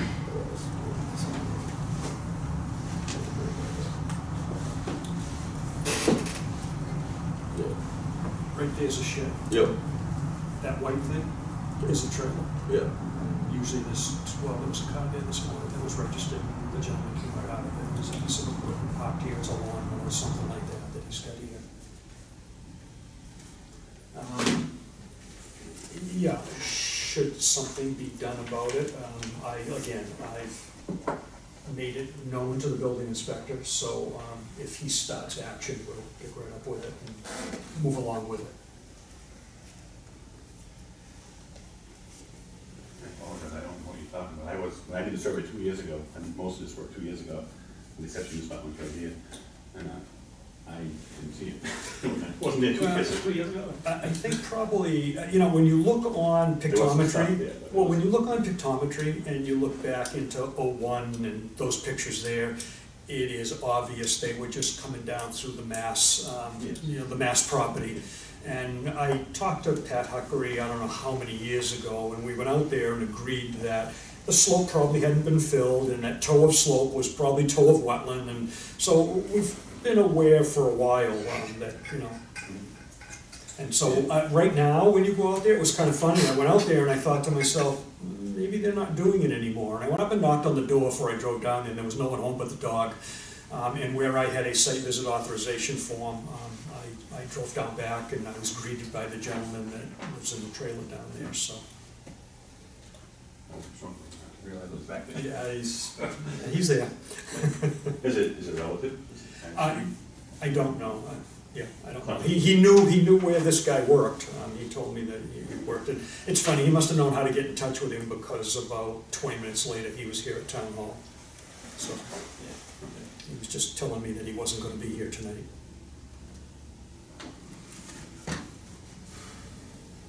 But I don't think that's really, we got a little sidetracked here. It's a concern for the town. I don't think it's germane to tonight's conversation. I think that we're just looking at the reconstruction of a single-family dwelling.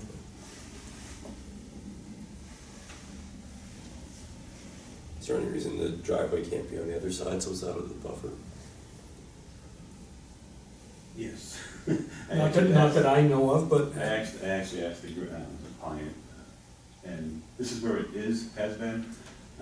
It's at the top of the hill. If we go on the other side of the hill, this is pretty, I don't know if you've driven down there, it's a. Been down there, but I've noticed this. You know, It goes up something- and down. If you're on that side, you might be too far down when you come up over it. I agree with you now that I think about it, because I backed out of there this morning and there was a car coming from West Newbury, and yeah, it's almost impossible to see. It's a tough spot. If you're on this side, I don't know if you can see that way. Yeah, no, that's a good point, though. I would agree with that. And it's a little bit of a hill there too, because there's trees there. Yeah. Oh, a Vanny parked on the street didn't help. Yeah, and driveway's already here, so we've kind of kept it in the same spot. Yeah. It's actually a little bit unstable before that. Any other questions? Are there any butters here? Would anyone like to speak on this project? I'll go back to the board one more time.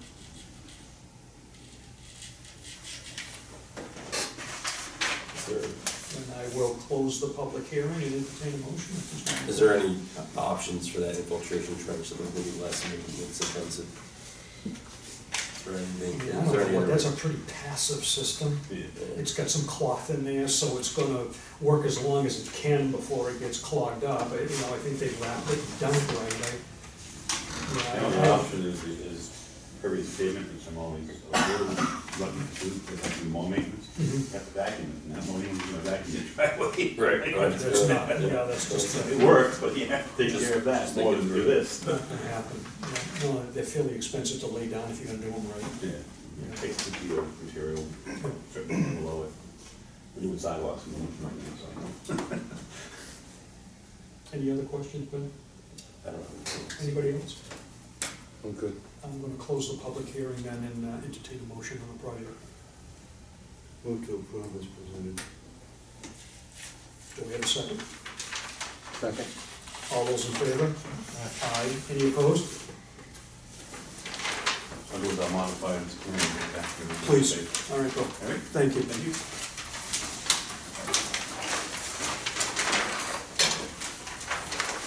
So we can add those over there, so pretty sure that I think it would be a huge step. It's really, I think it's a really good place to start with. That would be like the building inspector or something.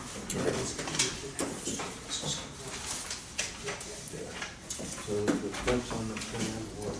The fence on- Fishes and all that put up? Yes, the fence on the plan is 4x4s about every 20 or so feet with a Mass property tag on them.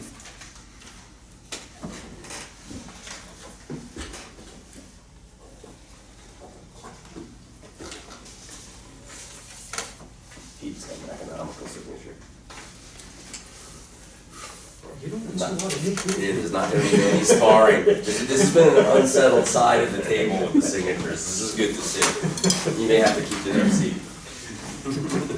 We need a little more entertainment up here. Sorry. Really? Some You fall kids. asleep, really? Come on. All right, let's try this one then. How about an RDA to trench around a barn from Stephen and Lisa Kenny at 280 High Road? Good evening. Good evening, Steve. So, is there another copy? I could share this one. This We is, do have another as we prepare to restore our barn that's adjacent to the lower green.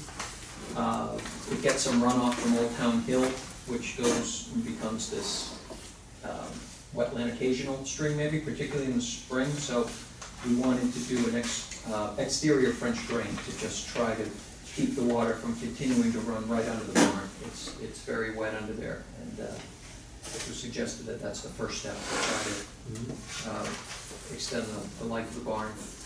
And we are in permitting currently to bring plumbing and electrical in for now what appears to be just a half bathroom. And the final part of this was to remove 3 Norway maples. This one's actually diseased, we got no leaves this year.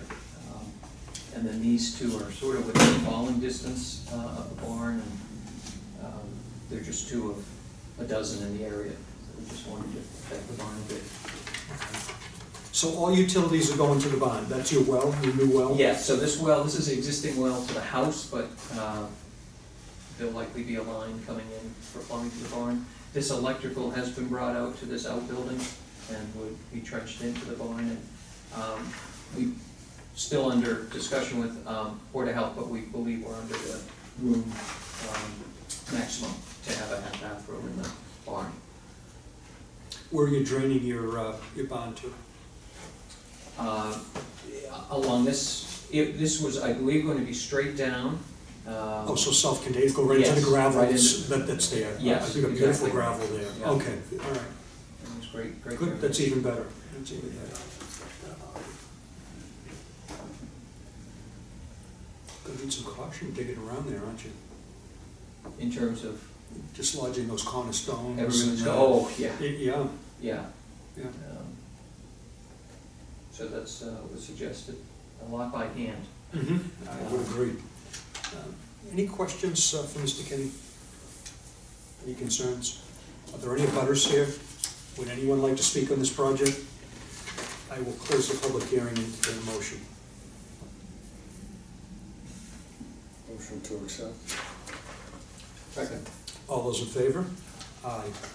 Any opposed? Thank you, Steve. Thank you very much. Yeah, we, note, just completely out of this, that Yes.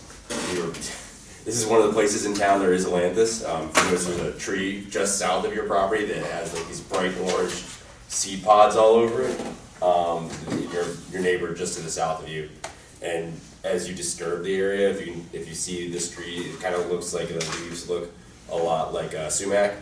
Yes. Coming up, you should try and get rid of it as soon as you possibly can and remove it because it's a really bad invasive. It displaces a lot of native vegetation. Is that right? And once it's on your property, you're not getting it off. And that's on the southern side of my Yeah, your property. southern budding neighbor. Thank you. Yeah. Thank you. See you.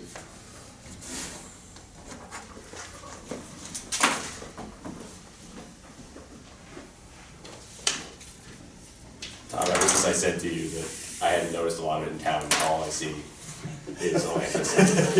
Now you're looking for. Oh, I was like, yeah, like ding, ding, ding. All I see is it.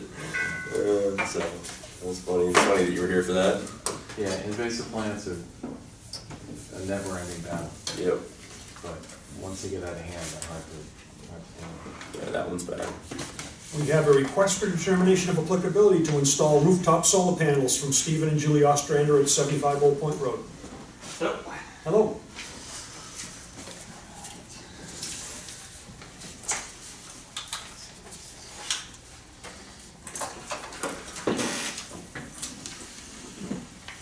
Yep, so looking to add solar to rooftops. Okay. What's your name? James Manzer with Revision Energy.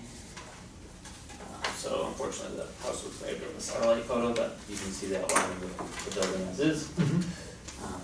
No trenching, no digging. All panels will be on the rooftop. How you get up there, other than obvious? I mean, you front yard, backyard, what do you, how are you staging this? Ladders. Ladders? Yep, it'll be. Will you come up the front and carry over the top, or will you carry around and up the ladder? We'll run a ladder from this front, rope off the chasm, the drop zone, just keep people out of it, so if things do fall off the roof, soccer bench or something, nobody gets struck. We'll run from this roof and run from this roof, and work from these roofs. Okay. The next time your board comes in and does something like that, have a little narrative in here, just to explain those kinds of things, because that's really what we're going to be concerned about. Is where you set your ladders down, you're working off decks, those kinds of things. Okay, So, good to know. if I could keep a copy of that would be great. Do you have any questions or comments for the applicant? What size panels? They're 60 cell, so they're 67 inches long, 40 inches wide. And watts? These are 365 watt panels. I'll put mine in there, 175. Wow. They've made some advancement, haven't they, Pete? I got some evergreens there. Yep, exactly what they are. I got 300s. Are there any butters here? Would anyone like to speak on this project?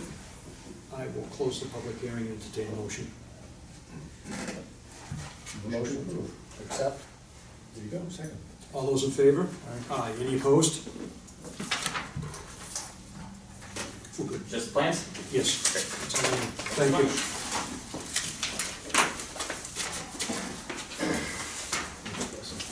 I gotta do something different. People will think.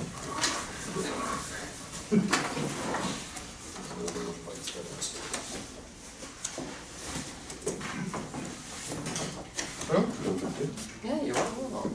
When did you put Mr. Block? I didn't see. No, I have the old agenda, yep.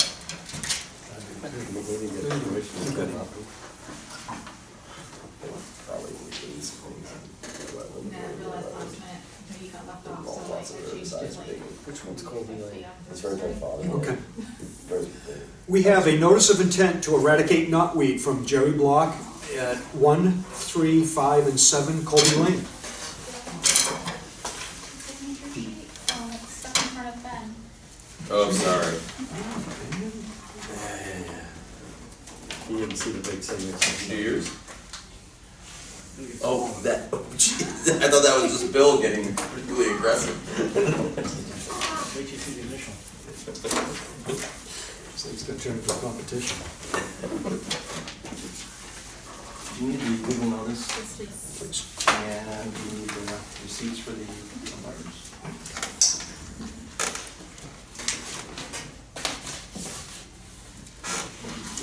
We just need that, right? Yeah, that's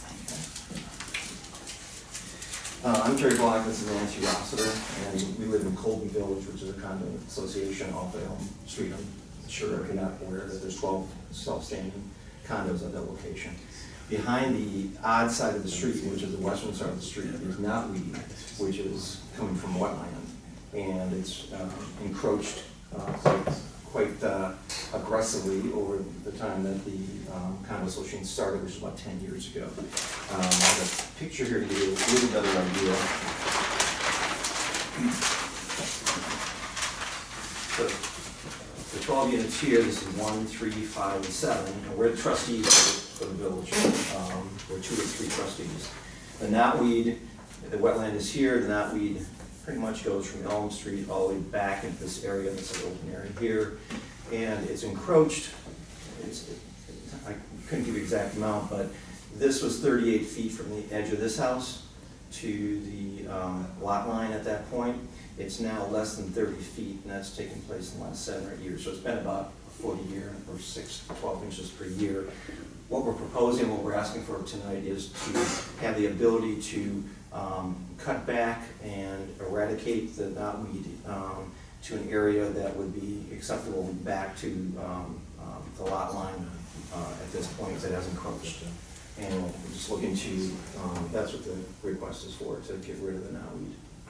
Okay. And when you say lot line, you just mean the ownership lot lines? This is where the original, I guess, grass started, was here. And then the knotweed was behind that. So in this green area here, for example, there are, I think, 4 or 5, maybe 6 sprinkler heads, which are no longer seen. They are absolutely hidden. The knotweed has taken over a number of trees in that area, and it just hasn't been addressed at all since the onset of the village, some 10 years ago. And I'm just a little bit confused. I know what you want to do, but You're out there. yeah, but this stuff here, you've got 60 feet of solid knotweed. So were you meaning here, Yeah. across here, you got 60 feet? Right, Okay. yeah. And it differentiates, I mean, Nancy was there as well, and I can add this, but it does drop down into the wetland, so, but it is, It's a severe drop. yeah, but it's pretty solid. Okay. And then you're gonna excavate the roots out of the area roughly 20 feet deep and 200 feet long. When you say 20 Yeah. feet deep, you mean 20 feet across? Correct. Okay. Correct. So from, it's all semantics. Because it says Wide. excavate I've never the done this roots. before. Let's go wide rather than deep. Deep this way, deep this way. No, yeah, we're gonna have the whole lake. Okay. We're gonna grow this. So it's You wanted a basically, pond. yeah, we have a pond out there. Now, I understand that this stuff has extremely aggressive roots, and if you don't get it all, you're not gonna get it all. When they say excavate the roots, what are you talking about? So we'll have, we want to cut it, treat it, or either treat it, and then so it'll die down, it dies down in the winter. Then he's gonna come in with his excavator and just clear the land. We're gonna burn whatever he pulls up, and then plant fescue, and then have the landscapers keep cutting. Because if we keep cutting the knotweed, it won't. Well, that's what I thought, if they just keep mowing your lawn, then the lawn's they're gonna stay ahead of it, aren't they? Well, that's what we're hoping. Okay. But we just need to get it excavated enough so that we can seed it, so that it can be mowed. All right. Who's the person with the excavator? Who's doing this work? So I work for DeRosa Environmental Consulting, and we probably would have Billy Cuddy come out and do the excavation. That's who we've talked to, WJC. Okay, well, all that really good stuff you got in your head from DeRosa Environmental, I want it on a piece of paper, okay? So that we know that someone that hasn't sat across the table from you, you haven't got a DEP number yet. Correct. DEP has looked at these types of activities before and sent people on to the 20-page ecological restoration part of the notice of intent. So I think that you want to make it certainly a little clearer to them than you've made it to us, or you're going to get yourself in deeper than you maybe need to be. They may do it anyway, I don't know. They've taken over on a couple of them, but I think if you make this a little more clear, then you at least get rid of some of that risk. Okay. And help us a little bit on that, the exact treatment schedule. Yeah, so they're gonna come in and they're gonna do an area of X square feet, make these dimensions a little clearer. Okay. So it's gonna be a square foot treatment out to the existing lot line shown on plan number such and such. So there's some definitive measurements. And they're gonna come in and they're gonna either treat the knotweed, or they're gonna cut it, or they're gonna cut it and drip it, whatever method that they intend to use. Tell us what that is. You said that they've got a wonderful chemical. What is it? We want to know what that. Okay. Do you want that information now? Either now or when you with all the other information. Sure. Yeah. Solitude. Solitude. I looked them up, and they're more of a water resource. Solitude has a lot of great chemicals. They're happy to tell you they're very great. Well, and that's why I said that it was a really good chemical, and I wondered, okay. They're great. That's all you need to know. If you want any monitoring, you just need to know they're great. This herbicide has had great results, so Yeah. I just want to see what it is. That's all. I wanted to share that. I think we need more. There's no name to it. No, I that's think why we need a lot more details. Yeah, there you go, right there. Yeah, I think we need a lot more details. And what did we do with the town? I think we need to stick with the same thing we did with the town, with the new police The town was somewhat different in the fact that the town wanted to have a project and there was knotweed involved. These guys just want to go eradicate the knotweed. So we had them remove the knotweed within the work area, but not, I mean, to send them out into the neighborhood to eradicate it, not gonna happen. No, I know that, I'm just talking more about, we wanted them to use a certain level of professional, Yeah, but qualified professional. I don't know that they were going to, I think they were gonna dig it all out, I think they were gonna remove all the soil from it, dispose of the soil. I'd like the opportunity to look back at the minutes and recall what Brian said about some of this stuff, for sure.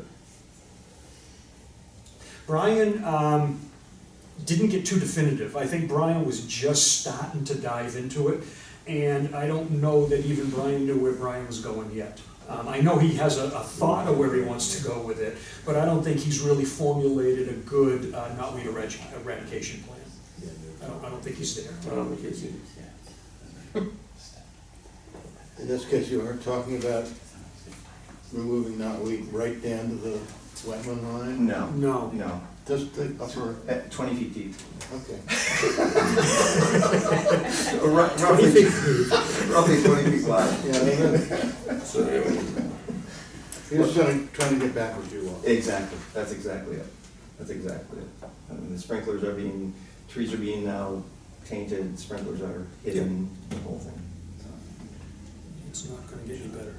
Yeah, and what we'd like to do is get it done this fall. That's really our whole thing, because right now it's time when it's flowering, you want to cut and then treat. When it's flowering, it's the only time it really pulls in the. It's got all its energy on the root, and it's a good time to Yeah, yeah. So send that- frags and everything else. It's Right. got all this. So if nothing else, we'd love to ask for the ability to cut and treat this fall at this time.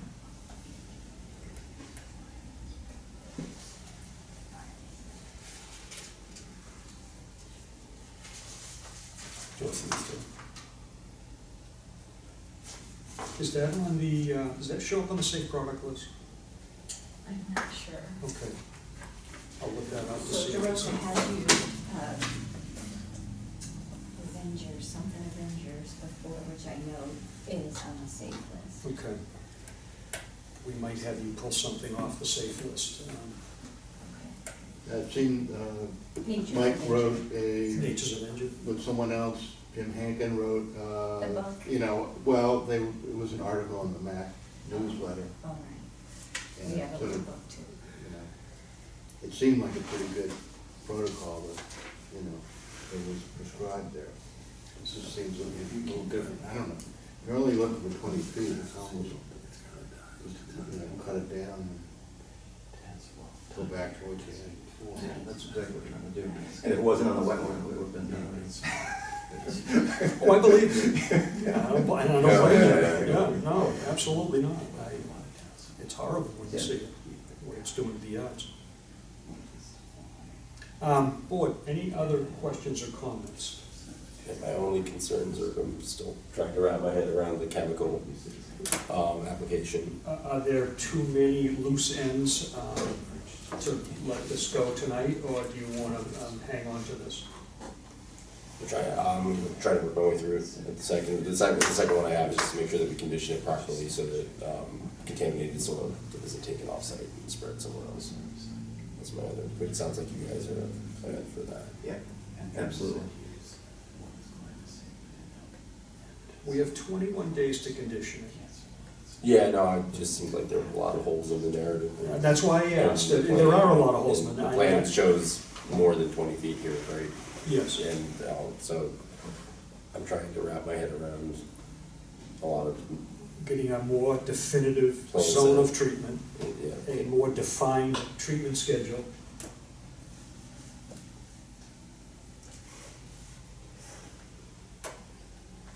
I'm trying, it's skirting that line for me about whether or not the amount of changes that need to be done are appropriate to approve it tonight or have them come back in. Mhm.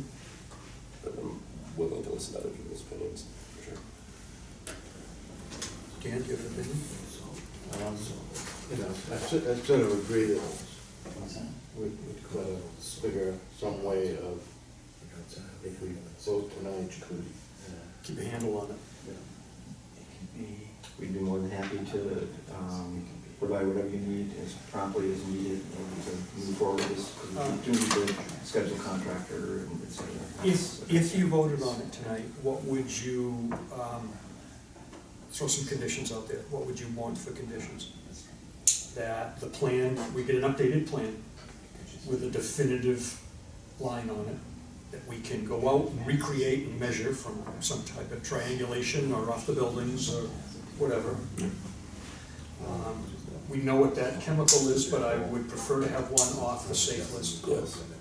So she's aware of that, and one that they can pick that will do the same thing, only in a different way. Updated narrative. Yeah, an updated narrative to kind of make some of these clear. After talking to you about them, I get it, but.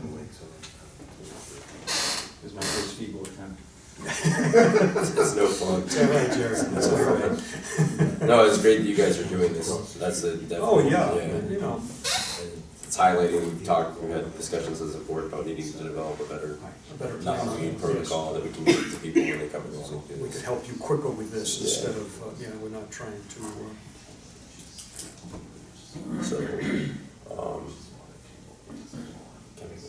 We did approve another one with no permits. We did. So that's, But did they just cut and excavate? I think so. Is that what we ended up doing? Was that Devon? Yeah. I thought Devon was going to treat, but Devon ended up doing the 20-page ecological restoration thing for DEP also. So I would, really, I don't think it's necessary, and I'd hate to drag these folks down that path. I just think it's those three things. It's getting a more definitive narrative, getting a more definitive plan, and changing the application. Anything else other than that? These guys are just getting their lawn back. Fine with it. Yeah. Okay with that. Really okay with that, Peter? Can we give them an okay that they can? Well, that's what we're kind of trying to work through now, that what are the outstanding issues, and they, I don't even like it when the board brings too many, Can they bring those narratives to you, like in the next week or so, and then move forward at that point? Absolutely. Okay. As soon as they get them, I don't think you have a DEP number yet. I checked. Yeah. I just checked this afternoon. Yeah. Well, that's it. One wild card is if the DEP comes back and says you must do the. That is the one wild card. Yeah. Yes. Okay. They'll come back and request that. I would move that we approve this with the three conditions outlined as well as DEP approval. Okay. Do I have a second? Second. All those in favor? Aye. Aye. Any opposed? All right, so we can work together over the next couple of weeks to get this thing buttoned up, okay? If we're not gonna use it, no, probably not, yeah. Is this your kind of notes where they're? No, this was what I That was- did, yeah. this is what I took, this was Jerry's. So he had this on the back of this, his narrative was on the back and printed on the back, so I just highlighted it to make sure Those the things that need to be beefed up? Yeah, I hit on them. Yeah, I hit on We'll be them. more specific and has it in your hands within the next week with the question. The stocks go to the zoo for feeding, right? Yes. That's cool. Yeah. And the animals love knotweed. And so they bring it in and, What kind of animals? at the zoo. Well, I know, but what?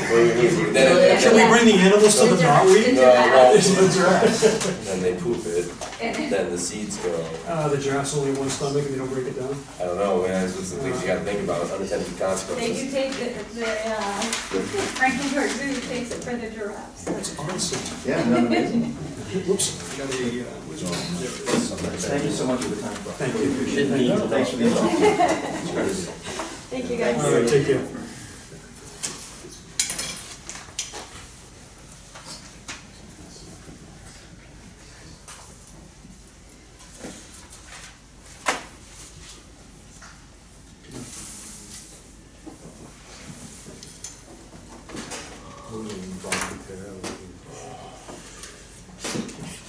It's the medication that's. I'm afraid you're gonna find a level of concentration on this board to be far outside of your happiness levels. Colby Village restriction, we had a typographical error in the document that we signed last month, so we've been asked to sign it again. No, No, no, I just needed to inform you. we just need to inform you That there's there was a typographical error in the year in which the meeting was held and which we voted. Sure, it was my fault. Sure. Yes, it was. Sure. Yeah. That's what the town attorney So said. we fixed it, and after you signed it. Thank you. Thank you, Jen. Thank you. We have a request to file an RDA instead of an NOI to repair a foundation from Mr. Barrett at 35 Southern Boulevard. Is anyone here to represent him? He was here, his stuff's there. Bill!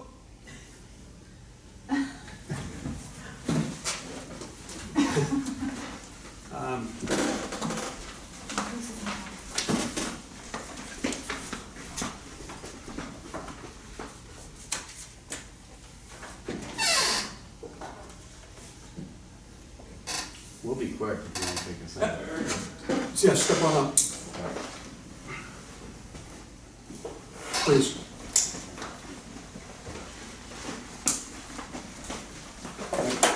Tom Hughes, Hughes Environmental. It's just a quick informal, want to notify you of change in methodology on 4 Plumbush Downs. So you remember, I just brought the plan along, so just to remind you what the project was.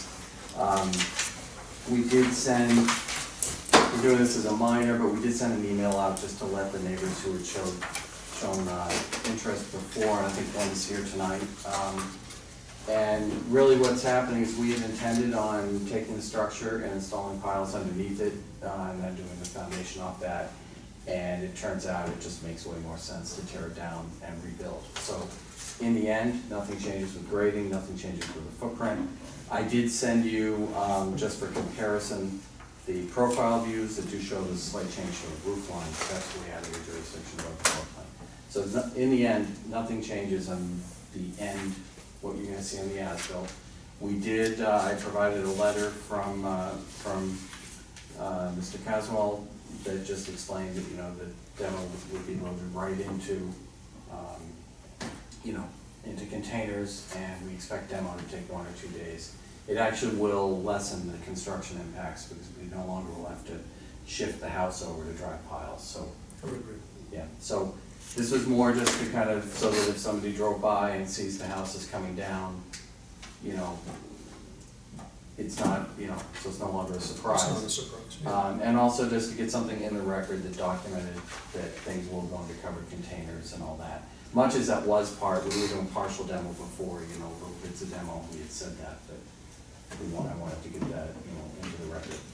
So that's it, so unless somebody has any questions, we just wanted to, come in, get that in the record. I brought hard copies of, this is the email that went out to the neighbors, to let them know.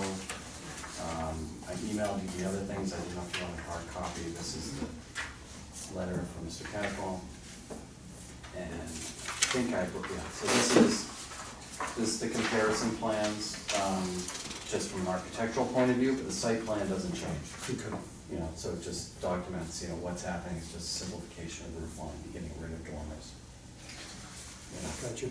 Nothing to do with conservation on that, so. Okay. So no plan changes, just methodology, how the project's gonna happen. Any questions for Tom or Mr. Caswell? Would anyone like to speak? Yes. Just a quick question. It's Beth from number 2 Plumbush Downs. I was present for the first Conservation Commission meeting, and I'm not necessarily caught up. I just recall the discussion around the front and retaining wall, and then the materials that were going to be used on the ground floor. So I was just curious to see if that piece had been updated, and I can talk about it online and get an update. We just haven't seen as an association what that new revised plan was based on what were outlined as the commission's concerns. Since that part has been approved and passed its appeal period, and these guys, I'm sure, want to get home, why don't I go over the plan with you out in the hallway? Yep, that's great. But we did address those concerns in the plan update, so. Great. Yeah, and I can say, I do remember that the reflective wave energy and the structures that may cause that were greatly reduced and flattened. A lot of that was taken out of the, a lot of our concerns were addressed with Great. subsequent I plans. just need to get caught up. Sure, Thank you. you're welcome. So I'll go over, so I'm glad I brought the plan. So, you know, Yep. So, So any, what I would ask for, I guess what we're asking the board is to have this stamped and placed on file as the new plan of record. actually, this is the same plan of record. We're not changing the plan of record. It's just the The- letter changing, explaining the change. Changing the methodology. Yeah. Okay. So we would just ask that you stamp that letter maybe and put it in the file. Same floor plan, Same floor plan, everything. same, Yeah. right down to the inch, same exact box, Yeah. being built new. It's just a lot easier and more cost Makes effective. sense. It wouldn't go anywhere near it, the pile drive. Oh, well, that's Steve's your decision. Yeah, when you run the numbers, it really truly is A little bit better product. cheaper and it's better product Yep. in the end. Yep. So, All right, folks. All right, thank you. Have a good evening. Thank you. Yeah, I guess we better do that. I will entertain a motion to accept the change in the plan from a lift and rebuild to a tear down and rebuild. so moved. Second. All those in favor? Aye. Thank you very much. Thank you. Thanks, John. Thanks for stepping out though. What's that? Thanks for stepping out. Did I miss something? Yeah, no. Yeah, your turn. Come on. Gotta go, you gotta go. More of those? Yeah, I gave you stuff. You gave us stuff. Oh, that's right, you gave me Bill's. Oh, no, this is Bill's. You don't get this back yet.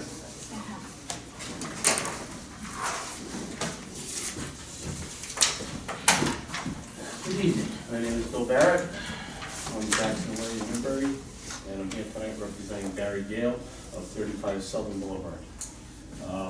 He has just purchased 35 Southern Boulevard, and upon inspection of the building, they discovered some problems with the foundation cracking.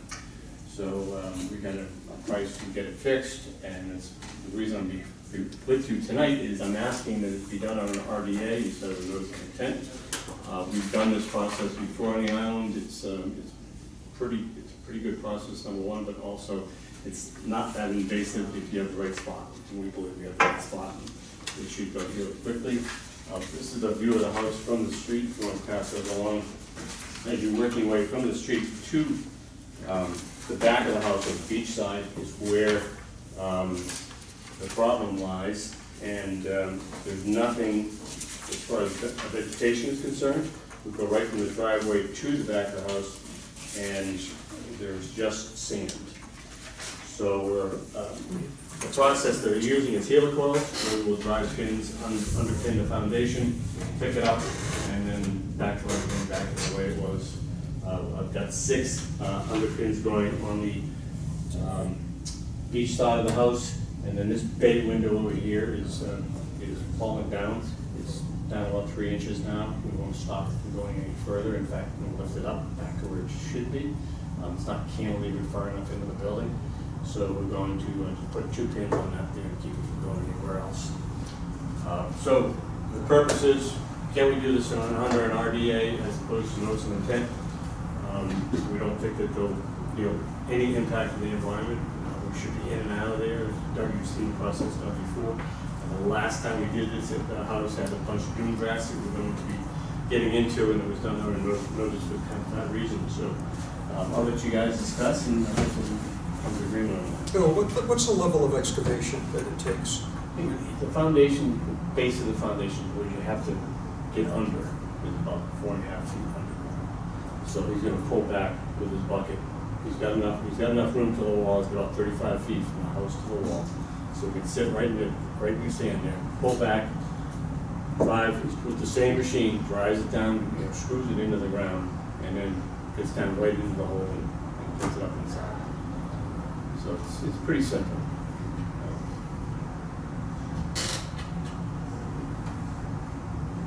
I'm kind of going to you guys. I had already formed my opinion on this, and that's why Bill's here.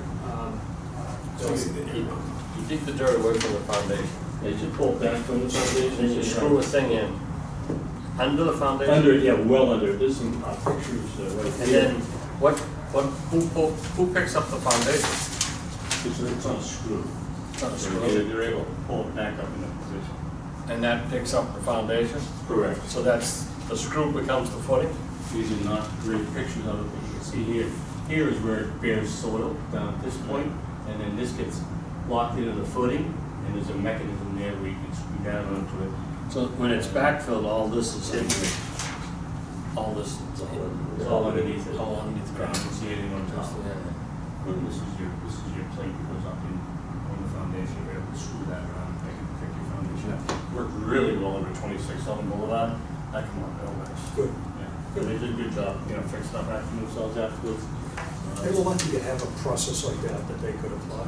After the foundation's up, do you backfill it with cement as a footing? No, just The healing coils will same hold it? soil goes right back on top of these coils. Bill, have you taken a look at the foundation yet and valued the foundation relative to the work here? Because you gotta be careful with that. I don't know if I noticed that you've spoken to Sam yet. I don't think we're gonna achieve that here. I've looked around at other properties that have done this on the island, not just this, but also worked on replacing foundations, block foundations. We're not gonna be anywhere near that value. So this is somewhere in the neighborhood of $22,000. I think it's 18 for the crack in the foundation and another 4 for the push down at that neighborhood. I think that foundation's worth $44,000. Yeah, it's a big house. Seen the house out there? Yeah. Yeah, it's, thing's probably All 3,500 right. square feet. I just want to, it's a big one, so I just want to make sure you probably ought to have a discussion with Sam just before you dive into it, that's all. Yeah, and when we come back with the RDA or the notice of intent, we'll have a little more complete package and I'll have some better pictures and we'll discuss it more again in full. And between now and then, I'll talk to Sam about it. If it wasn't sort of. No, the only, just, the notice, is a little bit more robust as far as the butters notification, I'm just sort of speculating that if somebody may find fault with us for not going through the full process. I don't have a problem with that. Dan, that's why he's here. I told him the same thing when he came in. I told him notice of intent. He wanted to use a determination. I told him I would listen to the will of the board. So if the board wants to, however you feel, we don't have to be all on the same page. However you feel about this, whatever the consensus is, we'll let him move forward with it. What was the machinery that's going to be used? That's small. Medium size, 225 acres.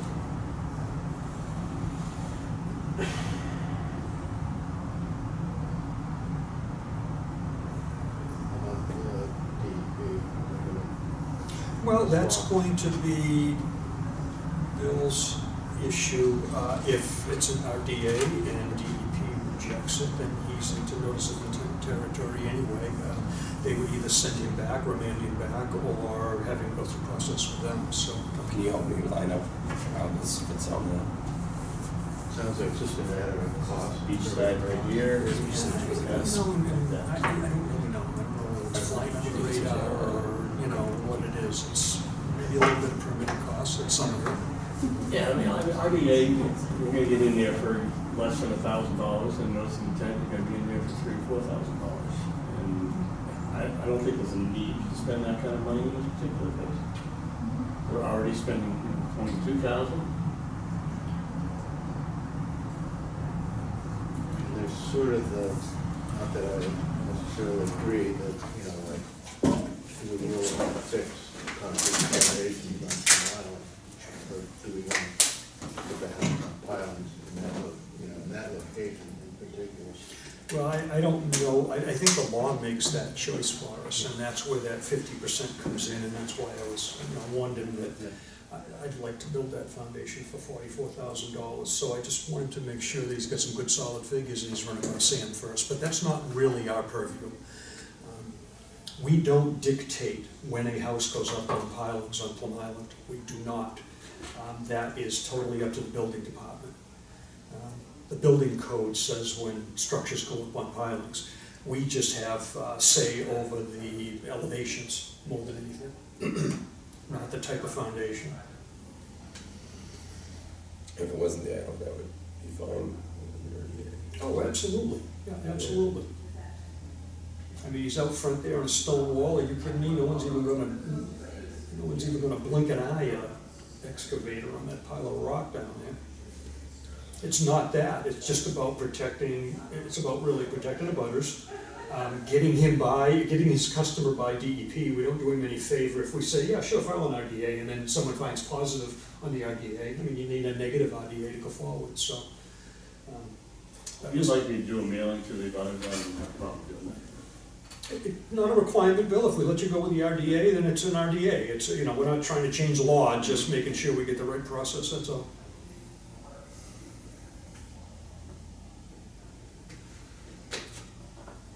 I'll take it up to a vote. I mean, I think I've kind of made it clear where I sit anyway. Maybe I should have kept my mouth shut, but, So how do we do it? I'm okay with RDA. you're okay with an RDA? What do you want then?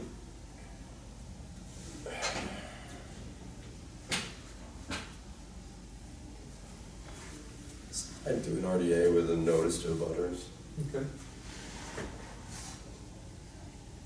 I mean, yeah, I mean, I don't have a real problem with it, but again, it's just, you know, is there a slippery slope kind of thing here? You know, well, the next guy's gonna demand an RDA too, or in some slightly different variation of this kind of thing. When I look at this, I'm also not seeing any vegetation to be disturbed, really. Am I wrong in that? No.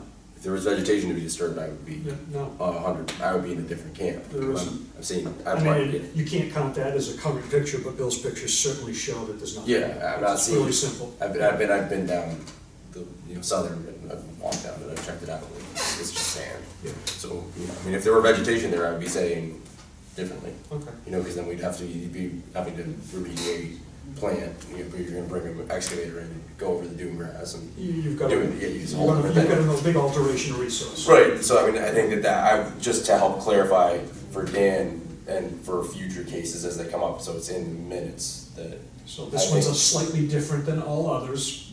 Yes, Due yes. to the lack of effect on vegetation. Yeah, there's not a lot of resources being affected by the equipment coming in. Does that help? Yeah, well, I mean, like I said, I don't really have a big problem. It's just, it's more like, you know, yeah, I'm good. That's three goods, that's all you need, Bill, that's a consensus in this five-man group, you've got three. The worst case is I gotta do an NOI anyway. Yeah, well, I was gonna say, worst case now, you get yourself into two processes, so. I think you can help yourself if you really have a, kind of a comprehensive application, not just one of the simple RDA we sometimes see. I think usually your attachments are more important than the body of the document anyways, Bill. Yeah, okay, understood. All right, Bill. Thank you. You're welcome. Okay. Good night. Hello. I know that you did not listen to 145th Street tonight. I saw that you, at the very beginning, Bill and Deborah Cooper were here. Yes. I drove 7 hours based on this that I received. And I just would like to, if it's appropriate, that I kind of speak. I cannot be back up here in October.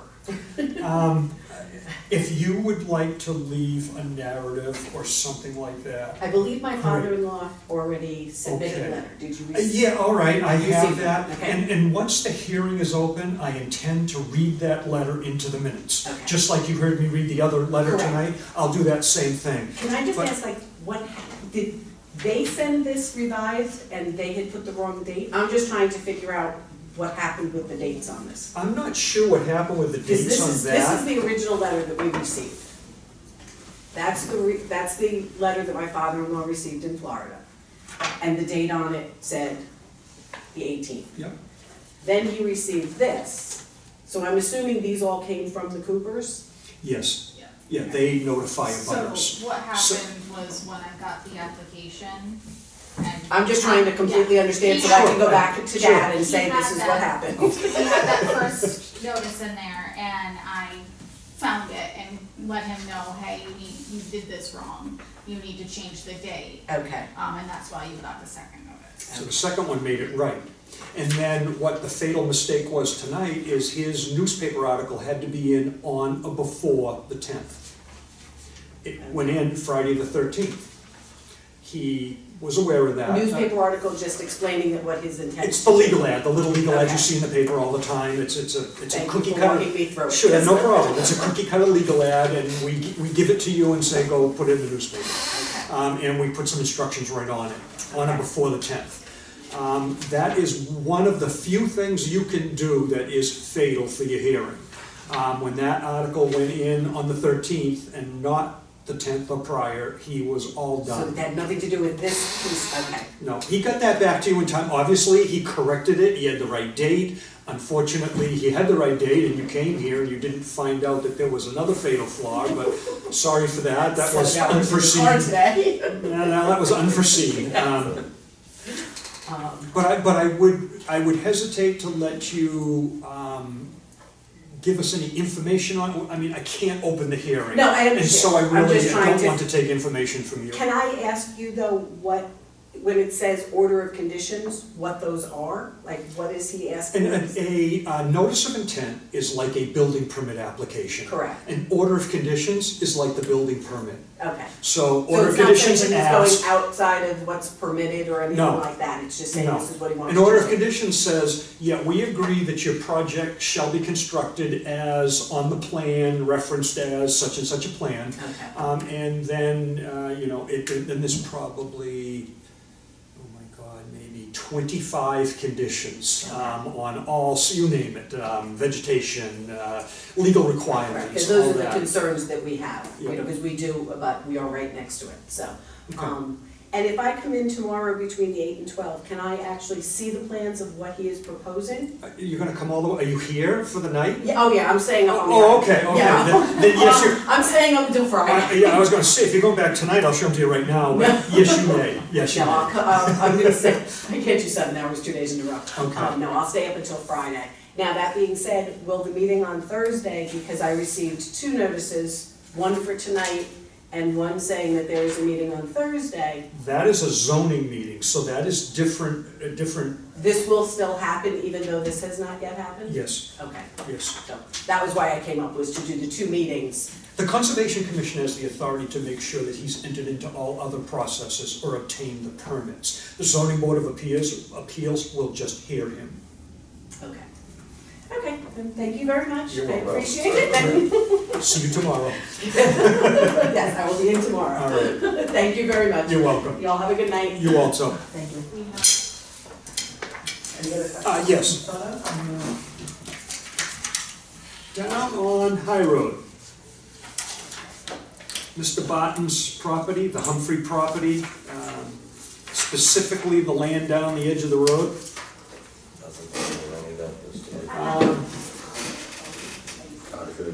Cottage Road, High Road, the Humphreys house and barn and everything else, all for sale. It's in 61A. So the town has it before them right now, selectmen will have it What's before them. 61A? 61A is you put your property qualifies for farm exemptions. And so the properties, in order to keep farms from selling everything up for house lots, they give them a tax break. So when you're in 61A, you get a tax break. When you come out of 61A, if you don't hold on to it for, I think it's like 7 years, there's a drawdown time. And as each one of those years pass, the taxes, you owe back taxes on that because you got a serious break. So they don't let you pop right out of it and take advantage of that break and then sell the land. So lots of times there's a buyback. Sometimes, I think on the other piece of property for the Humvees, it's like a $20,000 buyback over the time. So that type of thing takes place. But what selectmen will be looking for now is something from the Conservation Commission, either asking them to exercise their right of first refusal on that property and buy it, or whether to let it go. So, in other words, these are house lots. It's just a field on the edge of Cottage Road. There's no resource area involved. There's nothing that the Conservation Commission would normally see as something that it would request the town to keep. in this case here. So I don't have any real, you know, I think it would be a delightful piece of open space for the town to retain. yeah, and then look at what we're doing this weekend. We would turn around and sell it all. So I don't think the town's in the market for house lots. What did I miss about this weekend? Haven't you seen the sign around town? Yeah. There's a big auction, there's an auction, yeah, there's gonna be one when you leave here, just on I the saw right-hand it, I side. saw the sign, I just Yeah. didn't have time to really look at it, what's going on? Town property being auctioned off. So 108 Main Street here is about 8 acres. There's a few spots on, a few pieces on Plum Island, there's some marshland, a lot of it's some unbuildable parcels and there's some buildable parcels. Was this in the town meeting? Did I miss this? It was at town meeting quite a while ago that the town was authorized to take those steps. The town meeting authorized the board of selectmen to start to take those steps, and they've been taking them over the course of years. I don't think they maybe started 5 years ago, maybe more, prioritizing and selling the properties. This is like open farmland right now, right? Yeah, I would hate to, right now, it's a huge bush, and then a few more bushes, and it's kind of mowed around. Hasn't and been maintained or? No, it hasn't been. For some reason, I thought this was like some. It's, I think the pumpkin patch was the next piece of property. Behind it, you mean? Right. Yes. They used to grow some pumpkins Yes. in here. Yeah, they used to let, what's his name, that owned the farm next door too. Mm-hmm. He had the greenhouses there for years. He used to farm part of their property back there, as well as the one that's over behind Kinney's property. He farmed Kinney's. That's a beautiful, I mean, It's really beautiful. cemetery's right here, right? Yep, yep, exactly. The no clamming sign's right there. I didn't know where it was until that's my no clamming. So if you'd like to think about this, if you've got any thoughts, if you want to put your thoughts in an email, I'll put a message together, I'll let it together from the Conservation Commission to the Board of Selectmen. I think we have 120 days. I can run that by the board at the next meeting that we have, so you can see it before it goes off. Is there a bona fide offer yet, or no? Yes, there is a bona fide offer. It's included here, and it's Mark DePiro and somebody. DePiro and John Morris. We'll make that 2 house lots for big mansions. I shouldn't say that. I mean, out it's loud. just, Not good either. it's too much money for open space purchase unless somebody like, Greenbelt might have an interest. I don't really see Make it. a nice soccer field. I think their interest is probably, are they Greenbelt across the street Yes. behind the cemetery? Does Yeah. Greenbelt own that? Yeah. Yeah, green, Actually, the field that was attached to Steve who came in, Okay. back behind us, that's green. How about the other direction though? How about behind the cemetery here? So when you, oh, that's trustee, so you go in the corner here, there's a road that goes in Okay. here, and then it splits and it goes all the way down, almost to Old Pine Island Road. Yeah. Trustees, Okay. but they don't, I don't really think they're into land Well, and reservation. it's, well, not only that, it's not attached to their parcel either. They may be interested, I I suppose. mean, they get an opportunity, the Harmonic property, and they just want it. See that field? And the town can transfer their rights, correct? It's that woods. Can I mean, we it's could the transfer woods. our rights to Essex County, to the Greenbelt or something if we wanted to?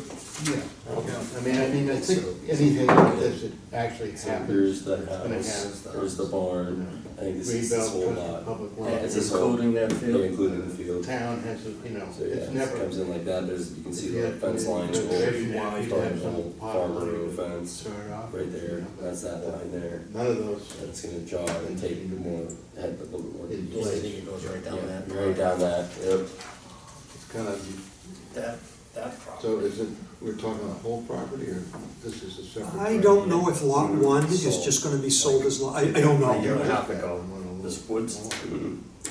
like 40 It's not a bad house, is it? Except for see, Yeah, ours, The 47,000, no, they're all about the same, 47,000. So you know, building Devils down there. yeah. And the guy that has the yellow house bought this, and nobody even knew it was Just, for sale. there's a Bought big all different of it. distance between here and here. That's quite a distance there, you know.